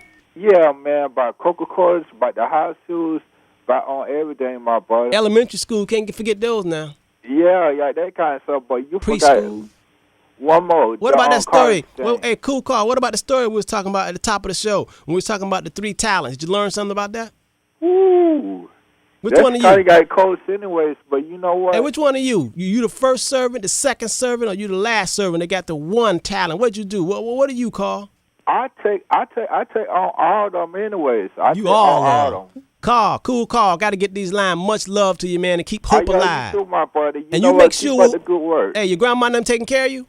Yeah. Okay, you make sure that you make sure you tell them you got backup. Okay, cool Carl. Yeah, I know that. All right, much love to you. Much love to you, my brother. Gotta go. All right, let's take Rose here on line 2. Rose from Fort Lauderdale. Question or comment? Question. Okay. Hi, I wanted to know, being a regular worker, how would you invest in this company? How would you go about purchasing these stocks you were mentioning? All right, you can come to our office or give us a call. We got account form set up for you. We educate you and we teach you a little bit page by page. You can break out of your square. You can do just like the good sister, Miss Annie Ford. Okay, and where is your office located? Okay, let me give you our telephone number on the air, and you can call and make an appointment, okay? Okay. If you want to be born again financially, you can. Everyone can. Today is your lucky day. 305 is the area code. 825-1444. 825-1444? Yes. Okay. All right? All right, thank you. Thank you. Okay, let's take Billy. Billy from Miami on line 5. Billy, are you there? How about the African American Stock Exchange? Excuse me? I didn't hear you. African American Stock Exchange. Is that what he said? That's where the brothers invest their money. Yeah. What about it, Billy? Well, why not keep the money in the hood? You know, crack it and weed and all that kind of stuff. Oh, Billy got Joe. Billy got Joe. Billy got Joe. Billy, you got the wrong show, Billy. We gone. All right, let's go ahead to Joel. Billy got the wrong show. we ain't got no time for that foolishness. It's all about the money, We love Billy. you, Billy, but it's all about the money, Billy. Like Cool Carl said. Line 6, Joel. Hey, Robert and Lynda, good morning. Good morning. I just want to tell you how wonderful your show is, and I'm so grateful that I'm so lucky to have tuned into you this morning, and to hear this great service that you're giving to the community, man. It's wonderful. Thank you very much. You are so welcome. You know, I wanted to ask you a question about Microsoft. I know when Microsoft chose to go to the NASDAQ, and I wonder if you can tell me how it benefited them to be traded on the NASDAQ instead of the New York Stock Exchange.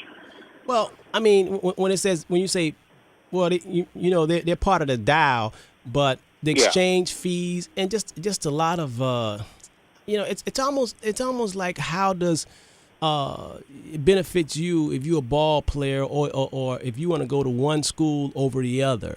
I mean, and the schools will try to, let's say if you was getting a scholarship, if you was high school and you're going to get a scholarship, and you know how the schools all vying for you. If you're an athlete or something, they want you to come to their school. And it's the same concept. The NASDAQ probably treats Microsoft much better. You know, they probably know the people there. They've been with them a long time. They probably charge them less.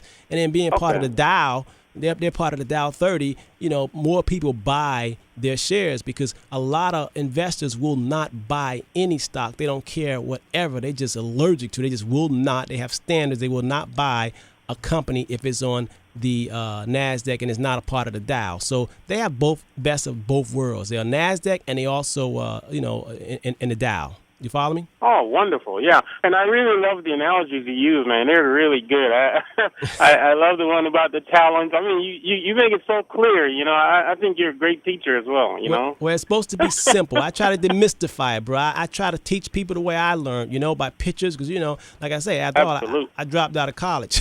I had to make some money. Well, so did Bill Gates, my friend. You better know it, baby. Hey, I'm in good company. Bill Gates dropped out, too. Hey, Stephen Jobs did, too, who over Apple. So I'm not embarrassed by it. I just try to learn what I can learn, brother. All right? Man, you're doing a great job. Thank God for you, brother. Appreciate you. Thank you for calling. You're welcome. All right. Let's get Lucretia on line 3, North Miami. Are you there? Yes, it's Lakeisha, Mr. Henderson. Oh, how you doing, Lakeisha? How you doing? I'm fine. I look forward to Saturday morning every day. I'm here taking out my braids listening to you all. Good deal. You learning something? Oh, yes, I'm learning a whole lot. Y'all don't know, I'm an auditory learner, so I am taking in this stuff, and I just feel this is better than the orgasm. I say all the time. But anyway. Never heard it like that, though. Okay. Oh, yeah. I'm telling you, I'll be skipping around here, but I'm taking my braids out, so I can't skip this morning. But anyway, I wrote down some questions, and I have 4, actually. One, I'll do that one last. The first one I want to ask you all were talking about adjustable tax income. I want to know, how does the government come up with the taxable percentage for, say, a single person on the W-4 forms? How do they come up with those percentages? That's my first question. My second question is, how can a company fall off of the Dow Jones, and how did they come up with the name Dow Jones? You all explained the NASDAQ. Okay, well, down because you got 4 of them. I got these calls in my memory. Well, the Dow Jones back in the 1800s, there was a man by the name of Mr. Dow, and there was a man by the name of Mr. Jones, and they got together. They were under a tree, and they started dealing with the shipping yards and trading stocks, and they would gather under the tree, and they called it Dow and Jones, and that's how it started. Now, as far as the AGI, adjusted gross income, how did the tax brackets for single and married and all that, the government, the IRS, comes up with those. They come up with ways to how to tax you and how to get money. That's how do they come up with those percentages, do you know? They just make them up, you basically. Gotta vote. They basically just make them up. It's just why, it's like why we have red light, green light, blue light. That's because green light, yellow light, that's what they made up. It's just the rules. And they come up with these, and they figure out based on people's way people living, whether they're the joint or they're individually, they come up with that ways to just see how they're gonna give you tax benefits or how to get money from you, basically. Oh, okay. My last question is, I know you all, in the beginning you all have that piece about the mind, and you came straight from the Bible with that parable. And I am a Christian, I attend church and everything, and I love the Lord and everything. But I think the fear with Christians is, and this is my question, how is the stock market likened until, say, like a lottery or gambling? Because the Bible speaks against that type of thing. So I would think that would keep Christians a little bit leery from getting into it, but it seems like something that we should become a part of. So how is it? It's just a lack of sinful? It's just a lack of knowledge. It's not sinful because it's not gambling. See, when you actually go out to let's say you say you're doing your braid. Let's say you want to go in and you want to help somebody and you want to start a beauty shop. That's a stock. When you incorporate, you got to get shares. Corporations have shares. So as soon as you do that, and go into business, then you are a corporation which is made up with shares, a shareholder. Okay. So, when they tell you that it's gambling, it's not gambling, it's ownership. So I don't want people, that's what we're trying to change people's whole ideology and mindset and way of looking at it. It's not like a casino where you buy and sell. A lot of people say, I want to invest. Either Coca-Cola or Pepsi-Cola, there's a way for you to join in that movement. If you think it's real good, they'll let you buy into it. It's not a whole lot of business where they'll let you actually go in and be part owner and buy into their company. Some people tell you, no, get lost. Publix is a supermarket store, great store, make a lot of money. You can't just buy into and come on their turf and be part owner with them. They won't let you. You follow me? And so the public trading stocks, then they give you opportunity. In America, you have opportunity. They say if you have the will, you have the way, you can do it. It's an opportunity. That's basically all it is. It's not gambling, okay? Okay. All right, gotta go. Gotta move and get other calls. Have a great day. Thank you. you. All right, let's go ahead and get some of these calls. Let's get Kenny on line 1. Callers, we're coming to you. Kenny, Cutler Bay. Yes, good morning, Mr. Henderson and Lynda. Good morning. I just want to, man, give y'all accolades on the show, man. I'm a loyal listener. Every Saturday I tune in, and, I just commend y'all on the job y'all do. And, I called a while back for my mother, and since she came in to see you guys, it's like she been a totally changed person. Like you say, the other sister, she was reborn again. and to all the listeners out there, if you don't think this information is that important, you can tell a couple callers ago, they always listen. That's why you get callers like Billy that call in, because they don't want us to have information like this. That's why y'all should know, man. You need to call and get all the information you can and go in and see y'all. I'm just getting some things together, and I'll be in to see y'all. But y'all need to know that's that's how important it is. Because you got callers like Billy don't want y'all to put it out there, so he'll call in and try to deter y'all. So my thing to you, and you handled the call beautifully. You didn't even have to stoop down to his level. But, you know, y'all blessed, man, and y'all keep blessing everybody else. Hey, man, you think y'all so? Hey, Kenny, you think Billy was a white guy? I think so. Yeah, you know, I kind of felt that too. Okay. I kind of felt that too. Of course he was. I kind of felt that too. I kind of felt, but I'm glad he's listening. Oh yeah, I'm listening. And you I'm know always what? listening. Hey, Kenny, you know he's learning something, right? Yeah, but he don't want us to learn. No. That's the problem. But Kenny, he want it, but he don't want us to have it. But Kenny, for him to make that comment, he's probably in the trailer. Think about it. Likely. So I do feel sorry for him, but I tell you one thing: he is listening. And for sure. Good for and him. he taking notes. He's learning something. Thanks a lot, Kenny. All right, y'all have a great day. All right, got it. Okay, let's get Sister Lee here on line 5 here. Sister Lee, are you there? Of course I'm here. Good morning. Good morning. Good morning. Listen here, I missed the trailer caller, but let me tell you something. Y'all are messed up now because y'all let Robert Henderson and Lynda cracked off of y'all bubble. And we are learning and we listen. I don't call in, but I'm listening every Saturday. But I came in late this morning because I celebrated my birthday with my girlfriends last night. So you see. Happy birthday. Yeah, I'm blessed and highly favored, whatever that's supposed to mean. But I am blessed. Yes, you are. Yes, I am. But I got a question. I came in on the tail end for you to clarify about that capital gain, no tax if you was if that was your permanent resident, and you said the new tax law. Can you kind of clarify that again for me? Yeah. Because I'm in the process. Yeah, and I'm going to be in there. You got it. Up. Yeah, it's a law. Okay, you going to hang up and want me to answer it off when you hang up, or you want to stay on? No, I'm going to listen. Okay. Somebody else want to know. All right, you got it. I'll answer for you.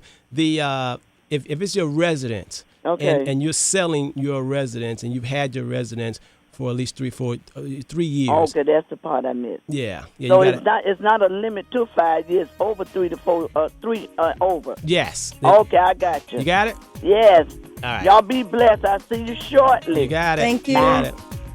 Hey, y'all, keep it locked. Anybody that's on the phone, City Boy, Joe, Adrian, Candy Moore, we got you. Don't hang up. We're going to come right back. It's 9:15. We're talking all about money. Keep it locked. We'll be right back. By computer technology.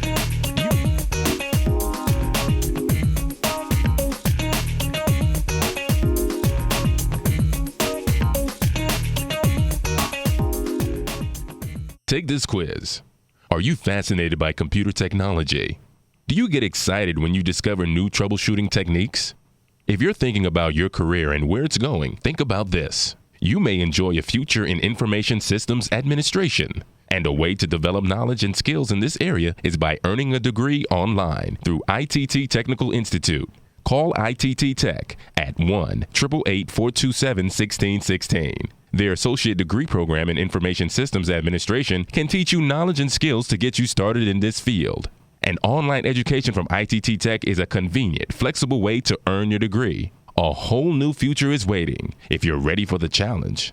Get started now by calling ITT Tech at 1-888-427-1616. Financial aid is available for those who qualify, and career assistance is available to graduates. That's ITT Tech, 1-888-427-1616.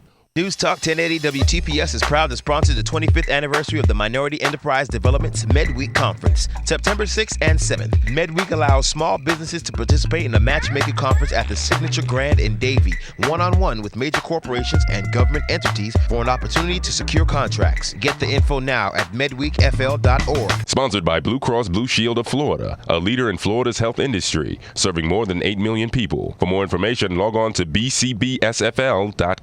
News Talk 1080 WTPS, in association with Don Daly CRI Communications, will broadcast live election night results from Jamaica, Monday, August 27th, 7 p.m. till midnight. Join the distinguished panel, Don Daly, Arthur Bell, Carl Cook, and Dr. Garth Rose, as they give you more than just results. Jamaica Election Night, Monday, August 27th, 7 p.m. till midnight. Sponsored by Air Jamaica, Attorney George Cromarco, JNBS Mortgage Property in Jamaica, and Whitsom's Nursing Registry. On News Talk 1080 WTPS, the People Station. Weekdays 6 to 10, make sure you wake up and have your daily breakfast with us. News Talk 1080 WTPS.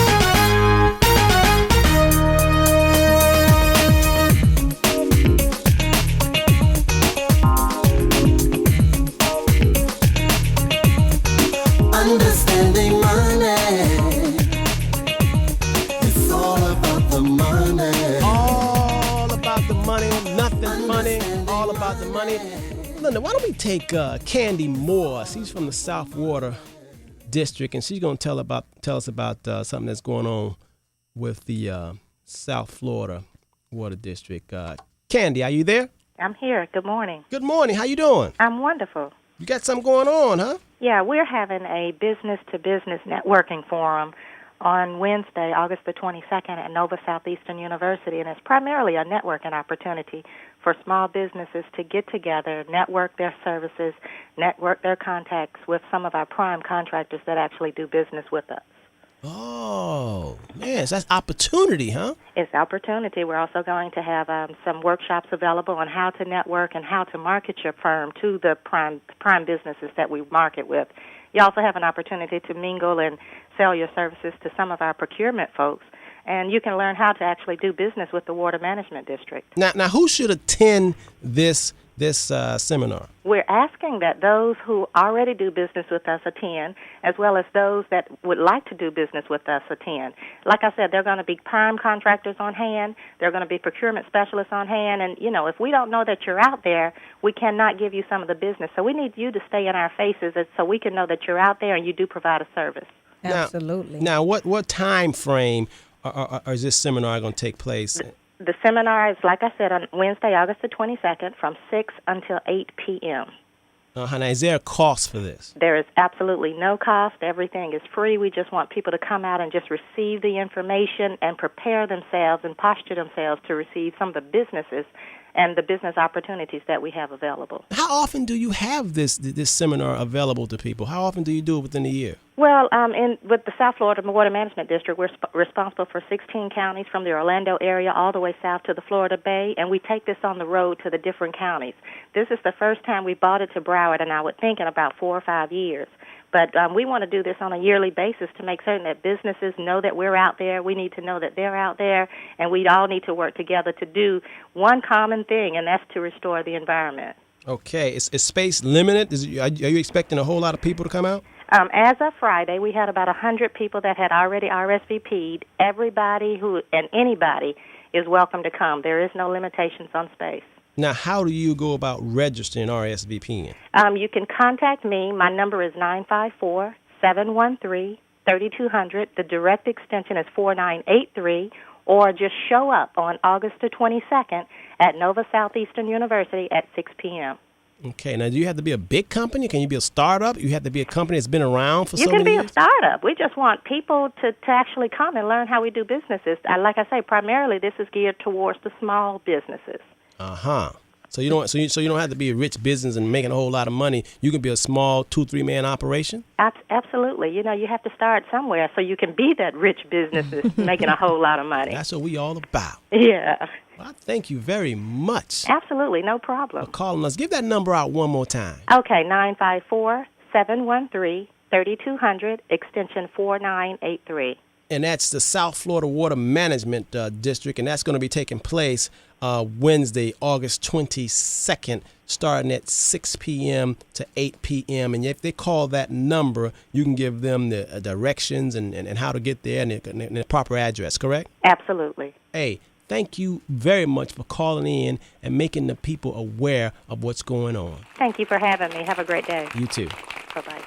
Okay, let's get Adrian here from Jacksonville. Adrian from Jacksonville. How you doing, my brother? All right, Mr. Henderson. How you doing? Very good. All right. I spoke with you earlier this week. We talked about Lynda's barbecue. Yeah, this is a long-time listener. Yeah. He remember your barbecue example we gave. You better believe it.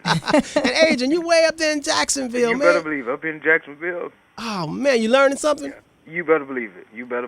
Oh, man, I love that. From Jacksonville, man. We're surprised, man. That internet thing reach all over the world, man. People are listening. That internet reaches us up here. My Aunt Arlene Portier called me, told me to get online. You need to listen to this, man. Boy, look. And ever Saturday since. Yeah. Thank you But that must very have been 4 or much. 5 months ago. Oh, yeah. man. Thank you very But, much for calling. You got a question, comment? But no, I wanted to call. I'm not going to take too much time. I wanted to let you know that about that investing. I told you about Priceline.com that I purchased in 2001 at about $3, $4, $5 a share. And now that same stock is worth $78 a share. Yeah. You held on to it? I think lately. You better believe it. I have 100 shares right now, and wishing to God I just held out to purchase more when I did. Now, when did you buy? Now, when did you buy Priceline.com? What year was it? I bought Priceline in 2000. I want to say 2000, October 2000, because I bought it when it was going down.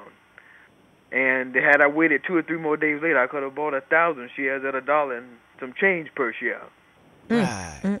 Yeah. You've done well. You have done well. Well, let me ask you something. What made you hold on to it? Because it kept on going down. I didn't want to lose any more money. Oh, so now that's a different way of thinking. It kept going down, and so why you ain't sell it when it kept going down? Well, actually, I bought the stock. I was with E-Trade. I just told them to send me the stock certificate because I didn't want to keep on paying that quarterly fee or whatever they were charging. Right. Yeah. And so I just told them to give me a stock certificate, and I put the stock certificate up, and I forgot about it until I was online doing some research the other day and saw that it was where it was. Now, so therefore, now is it safe to say that when you bought that, you remember how much you bought it for originally?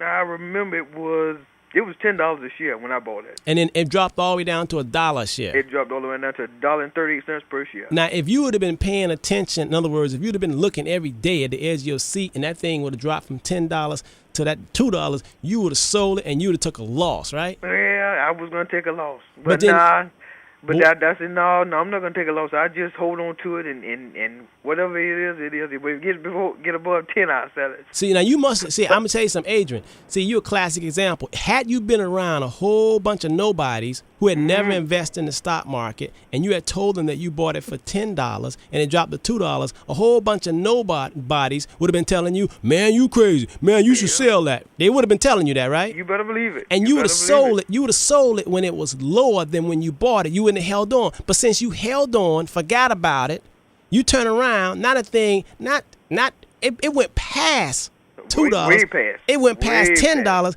I'm looking at it right now. It's $73, and yesterday it went up. It's $73.71. Yesterday it went up another 91 cents per share. 91 cents per share. Yes, now see that right there. I'm gonna tell you something. That's a demonstration. See, you learn a lot from that. See, that's like saying you bought it. That's like saying you bought it at $10 a share, like it was raining outside. Right. So I bought it like $1,000 for 100 shares, and now it's worth $7,300. Yeah, 73,000. It'd be 1,000 shares. It'd have been 73,000. Yeah. Excellent. That's excellent, man. That's what we're trying to get the people to understand. That investing is different than gambling. It's long term. Now, see, Priceline. I'm gonna tell you something. Priceline is a good company.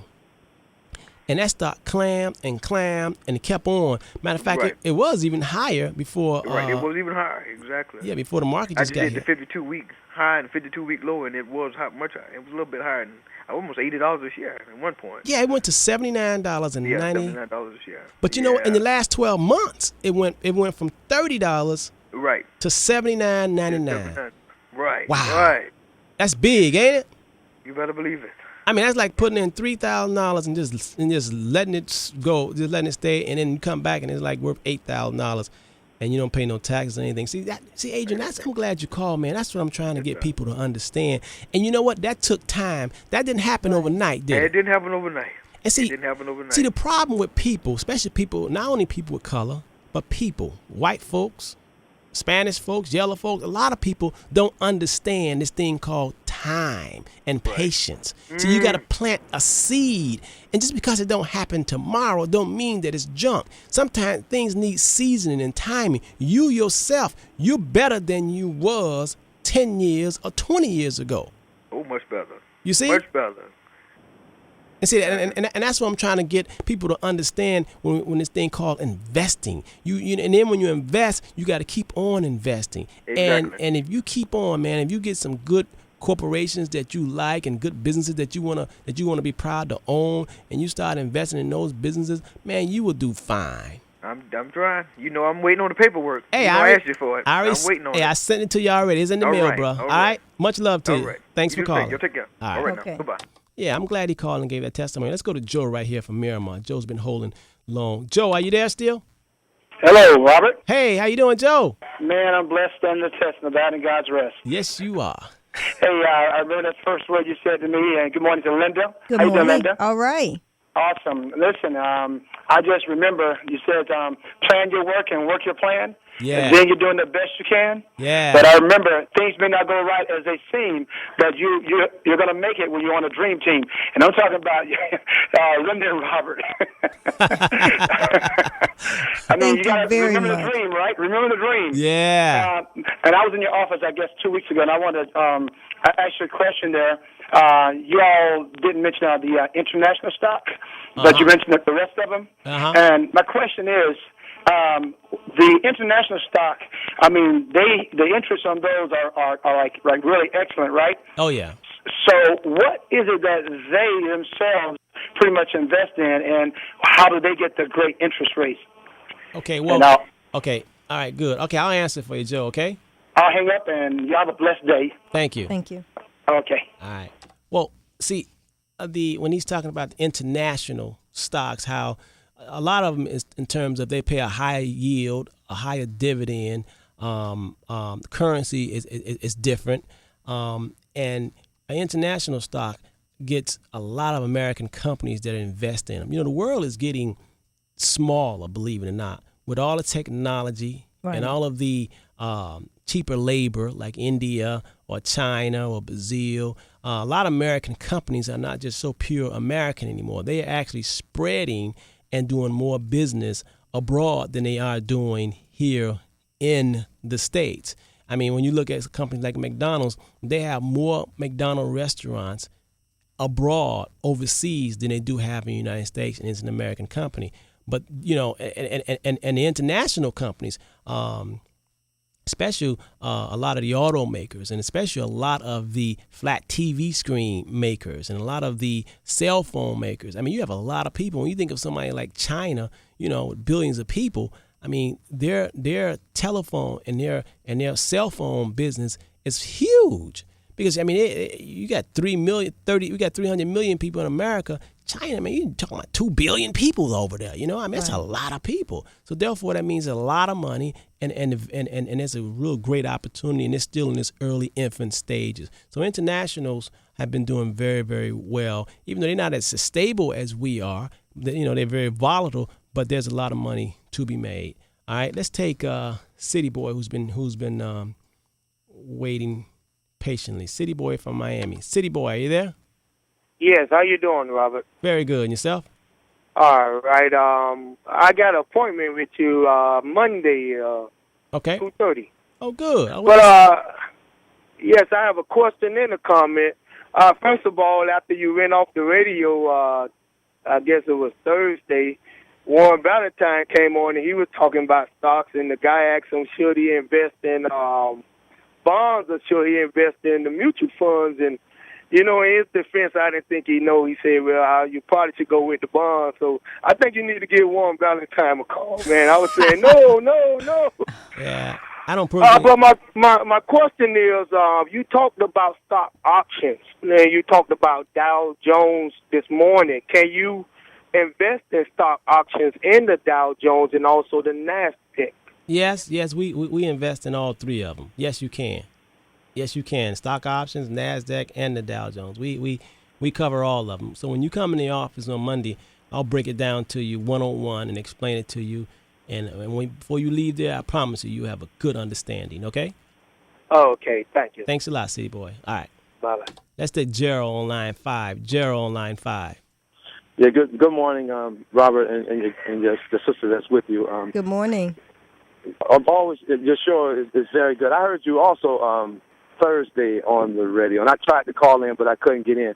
But my comment and question is this. I'm into some trading, and one of the things that I'm learning is that our people, black people, we know as much about trading and stocks as we do about some of the major international businesses in the world. And what I mean by that, we're just uneducated. Right. And our people, because a lot of people have been telling me, that's like gambling. You should go lose all. I say, come on now. These people are making trillions of dollars. Trillions. Yeah. Yes, every day. They trade trillions of dollars every day. And, I was raised up in Liberty City. And my mother wasn't stupid. And she, she gave us confidence to take risks. Because she said, if you don't take the risk in life, you will not get the profit. No. Now, could you please, to our audience, just explain more often, Robert, that trading in stocks it's not gambling. Gambling is more like going to get a job. That's gambling. If you want to consider trading gambling, then you go to work for somebody. You wait 2 weeks or a month or whatever for your money. Or put your time in. Or your pink slip. Yes. So could you please just explain that a little bit more when you say gambling and the differences and how important it is for us to understand that, man, we take risks every day. Yeah. And I really appreciate you, brother, and how you explaining this money, man, because I think it's the last frontier for our people, how we got to really transform our community, because it's going to take men like us, and it's going to take some money, and we shouldn't expect no one else to come into our community and bring money when we don't do it ourselves. Exactly. So if you can just elaborate on gambling and the difference, because I know it's not gambling. No. I know it's a legitimate way to change the condition of yourself, your community, and ultimately you can change a lot of things in the world by being active in the trading and the stocks and that kind of money, because it's a lot of money. Thanks a lot, and thanks, Robert. Thanks, Robert. You got it, bro. All right. Yeah. All about the money. All about the money. Man, we up against generations of mindsets. I mean, there's a difference between gambling and investing. There's a big difference between gambling and investing. Everybody's 401k, everybody's drop, everybody's retirement is in the stock market. Bush also, remember, Robert proposed tying Social Security in order to grow it faster. But he was way ahead of his. He was way ahead. They shot it down. Yeah, they had to shoot it down. They had to shoot that down. They had to shoot it down. But I don't know how we can get people. What is it going to take? Because I think this word game. Well, I want to take Tyrone and Tony. Let me get them off the line. Okay. Then I'm going to explain this what Gerald was saying to the audience. Tyrone, you're from Perrine. You on? Yeah. Okay, bro. Go ahead. Yeah, I was trying to see what the difference between the industrial trade fund and what's the minimum investment. The industrial what now? I don't know. I know it's the industrial. Dow Jones. Dow Jones. No, the industrial is the one where the big boys at. Oh, New York Stock Exchange. Yeah. Right. You say what's the minimum investment? Yeah. Okay. I mean, for us, okay. I'm going to answer that, Tyrone. When you hang up, and I'm gonna give you your answer, okay, bro? And also, what I mean, okay, I got you. All right, thank you. All right. Okay, Tyrone asked me, and see, Brother Gerald. That's why I got to take it slow. And Brother Gerald, I can tell he's as passionate about this stuff as I am. He has a love for his people, and that's why people like Tyrone that call in and he asks, what's the minimum that you can put in on the New York Stock Exchange? Now, I'm going to break that down to you. Now, remember we talked about the New York Stock Exchange is likened to your favorite high school, okay? It's a community. Okay. Okay? It's a community. It's an entity, your favorite high school. Call it what you want to. Wherever high school you individually went to, just remember the name of the high school, whether it was Dunbar High School, Jackson Middle High School, North Dade High School, Carroll City. Just think of the high school when you was growing up that you went to, okay? Now, in that high school, which is, and we can compare that with the New York Stock Exchange. In the high school, let's say it has 2,700 kids. They all come from different backgrounds, walks. They all dress different, and that's how they are.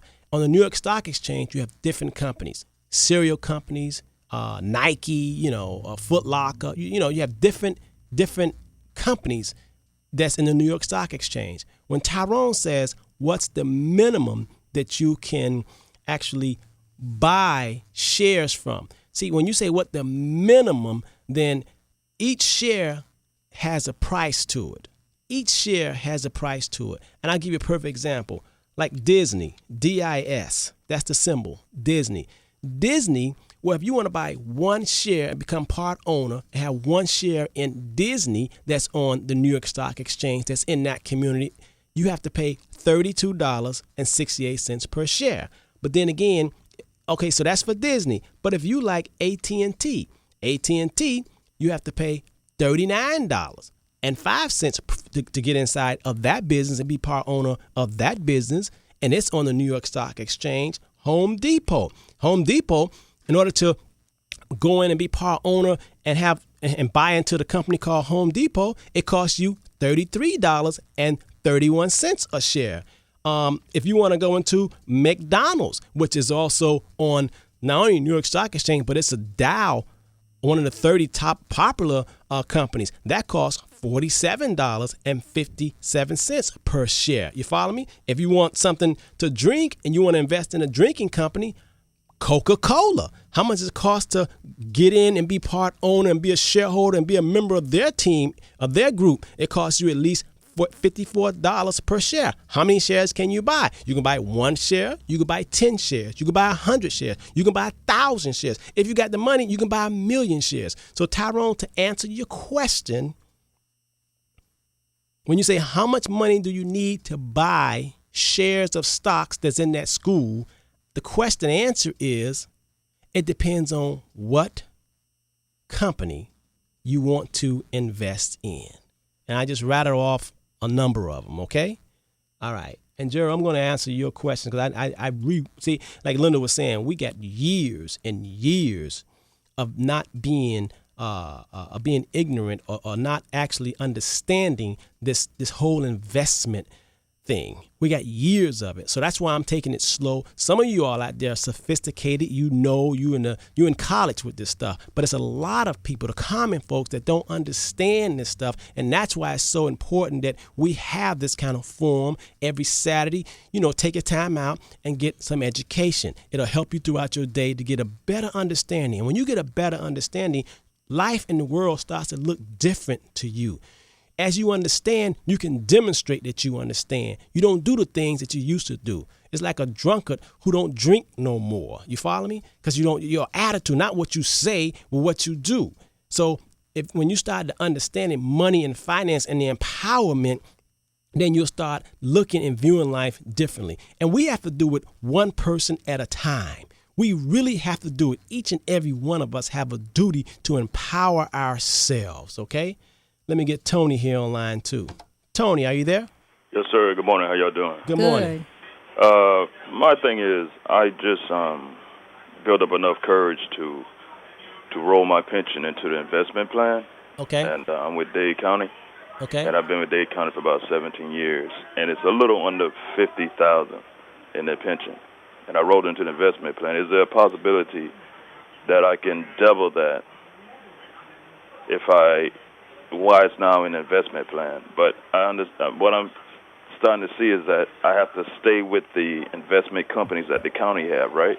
Yeah, when you get ready to leave the county, yes, then you roll it over and you come see an investment advisor, and then what we'll do is help you to spread it out and diversify a little bit more, a little better to your own personal liking. Because when you let them do it, you don't know what they're doing, and they manage it for you. You don't even have a say-so on what they invest in, okay? Yeah. Okay. But the important thing is, Tony, is just saving your money, investing your money. Don't just spend it. That's the important things. You gotta, in order for your cup to roll over, you gotta first get a cup.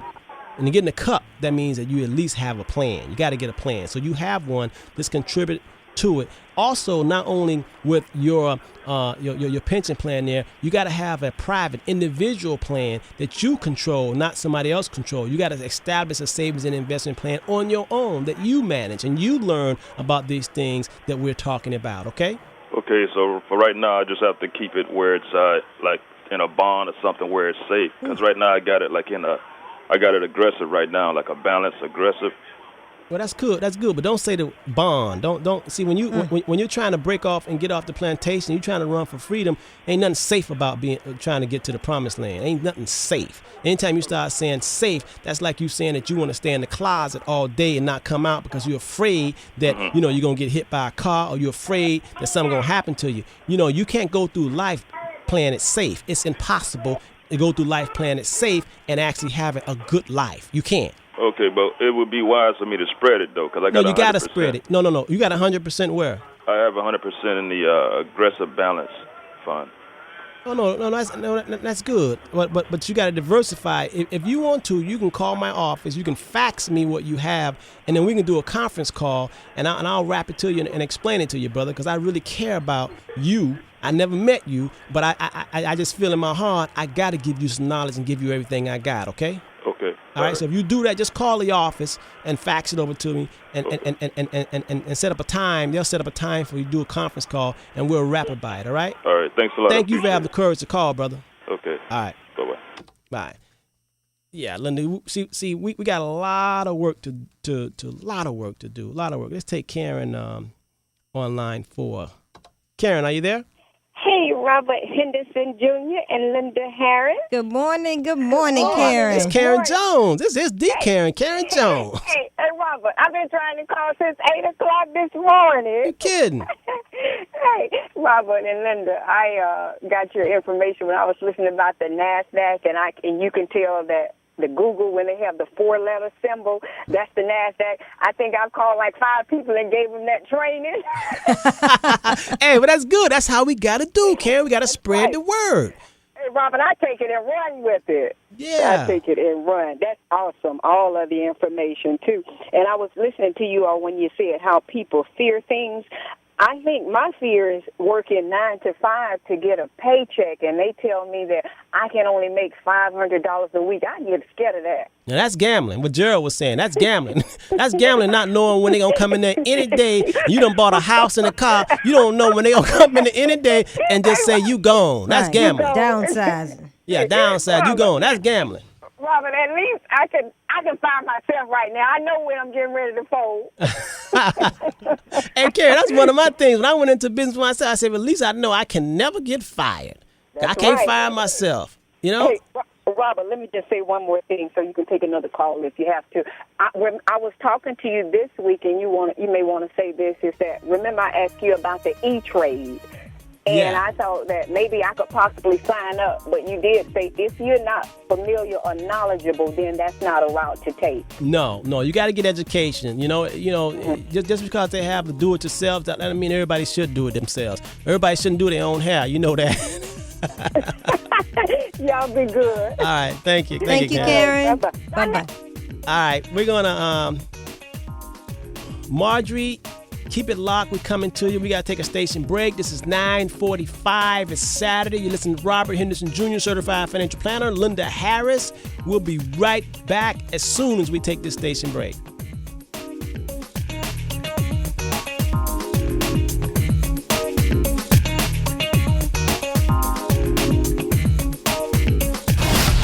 This Sunday on TV One, the debate rages on. I'm tired of smart people acting stupid. What is the state of the black union?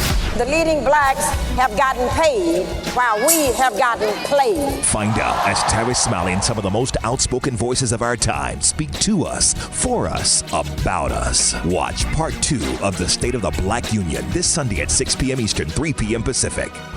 Available on Comcast Cable and DirecTV Channel 241.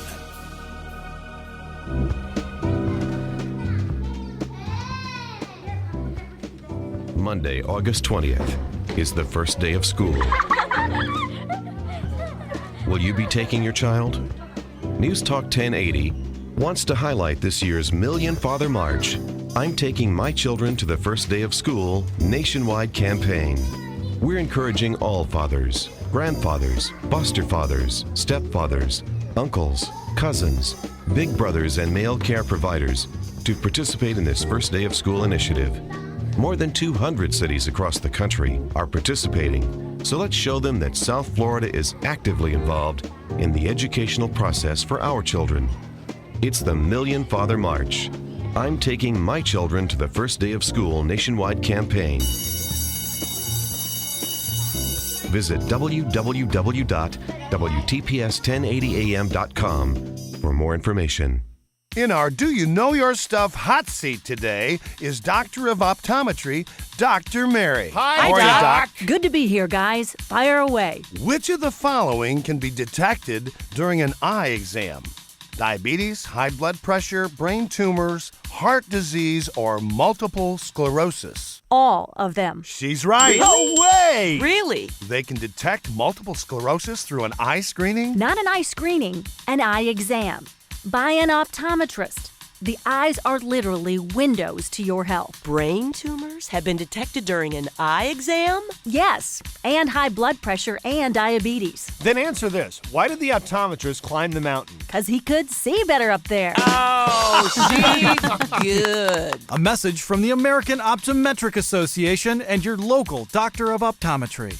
Test your IQ at AOA.org.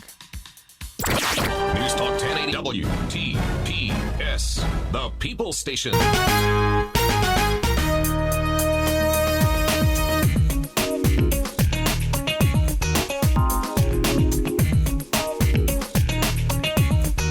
Understanding money. It's all about the money. All about the money. It's nothing funny. We're wrapping it up, y'all. We got 10 minutes before we have to say goodbye to you until next Saturday. But right now, man, we want to finish this up. Let's take Marjorie, who's been waiting so patiently from Miami. Marjorie, are you there? Hello, are you there, Marjorie? Yes, good morning. Good morning. How can we find out how a particular stock was doing like 3 years ago? Oh, good question. Good question.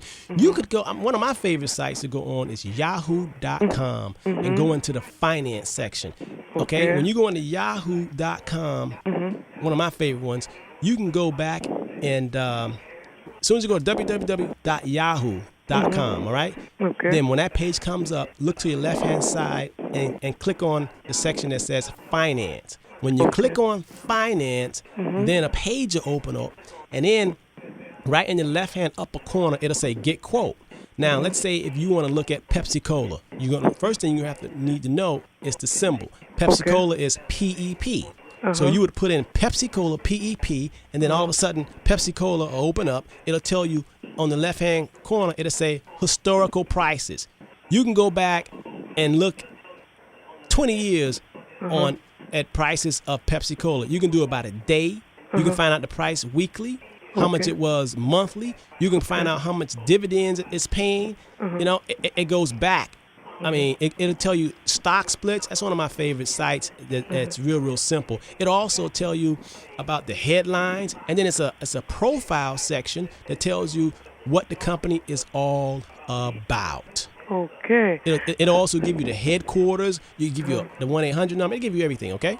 All right. And another question, just like you did for Pepsi last week, is there any way you could give us, like every now and then, which different companies that are under a particular stock? Yes. You know what? I was planning on doing that this week, but then we just ran out of town. But, I kind of like that, and I got a lot of calls. People really like that because they didn't know that Pepsi owned that many stuff. So we're going to start doing that, and I'm glad that you mentioned it because I did get some calls. So you're right. We're going to start featuring a company at least every Saturday and just breaking it down and let you know. Now, Gerald was talking about helping people to understand that investing in stocks is not gambling. When you look at a company like investing in Pepsi-Cola, you know that's not gambling. Okay. You follow me? Because Pepsi-Cola is the owner of Frito-Lay's. We learned that they're owner of Kentucky Fried Chicken. They're owner of a Pizza Hut. You follow me? So just being aware of that tells you right there it's not gambling. You follow me? All right. That was very informative, Mr. Anderson. And thank you. Thank you very much for calling. Okay. Okay. Yeah.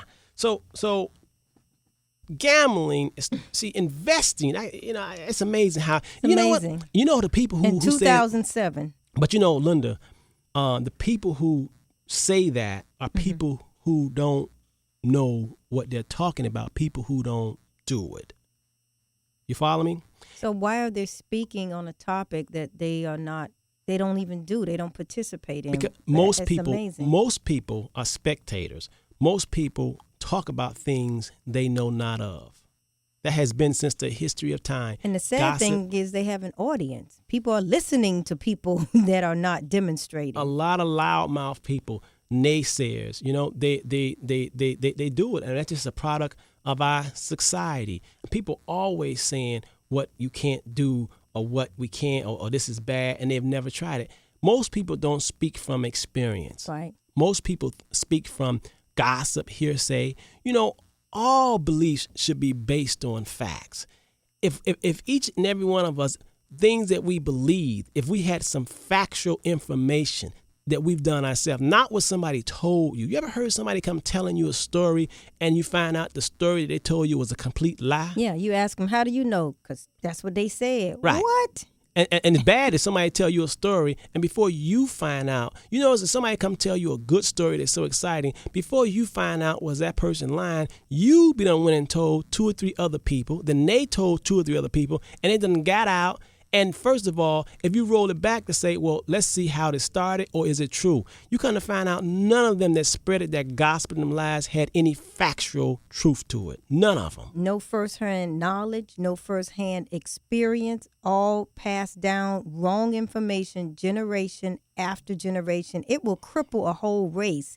And this is a good example of bad information passed down from generation to it cripples a whole race of people, Robert. Yes, it does. It's like somebody coming, Lynda, I used to always hate when people come up to me and say, I know you. I've never seen them, and they're coming and say, I know you. That offends me because you have never spoken to me. I have never said a sentence to you, and you're saying you know me. Now that's not good. That's not good. You should at least dialogue and understand someone and see their point of view before you can pass judgment. It's like, that's why I like about Dr. Martin Luther King so much. Dr. Martin Luther King, if you really read his biography, if you really read and study him, the man did not just say things that he did not know or study. This man studied Judaism. This man studied Buddhist, Baptist. He studied so many Greek, but this guy studied, man. He was well learned. But you have so many people that have an ideology, or they can speak on things that they know not of. They have no type of research, no understanding at all. And speak on it with authority. Yeah. And speak on it as if they have firsthand experience. Perhaps a better phrase of people to say when they walk up to you, Robert, is, I know of you. Now I'd like to get to know you.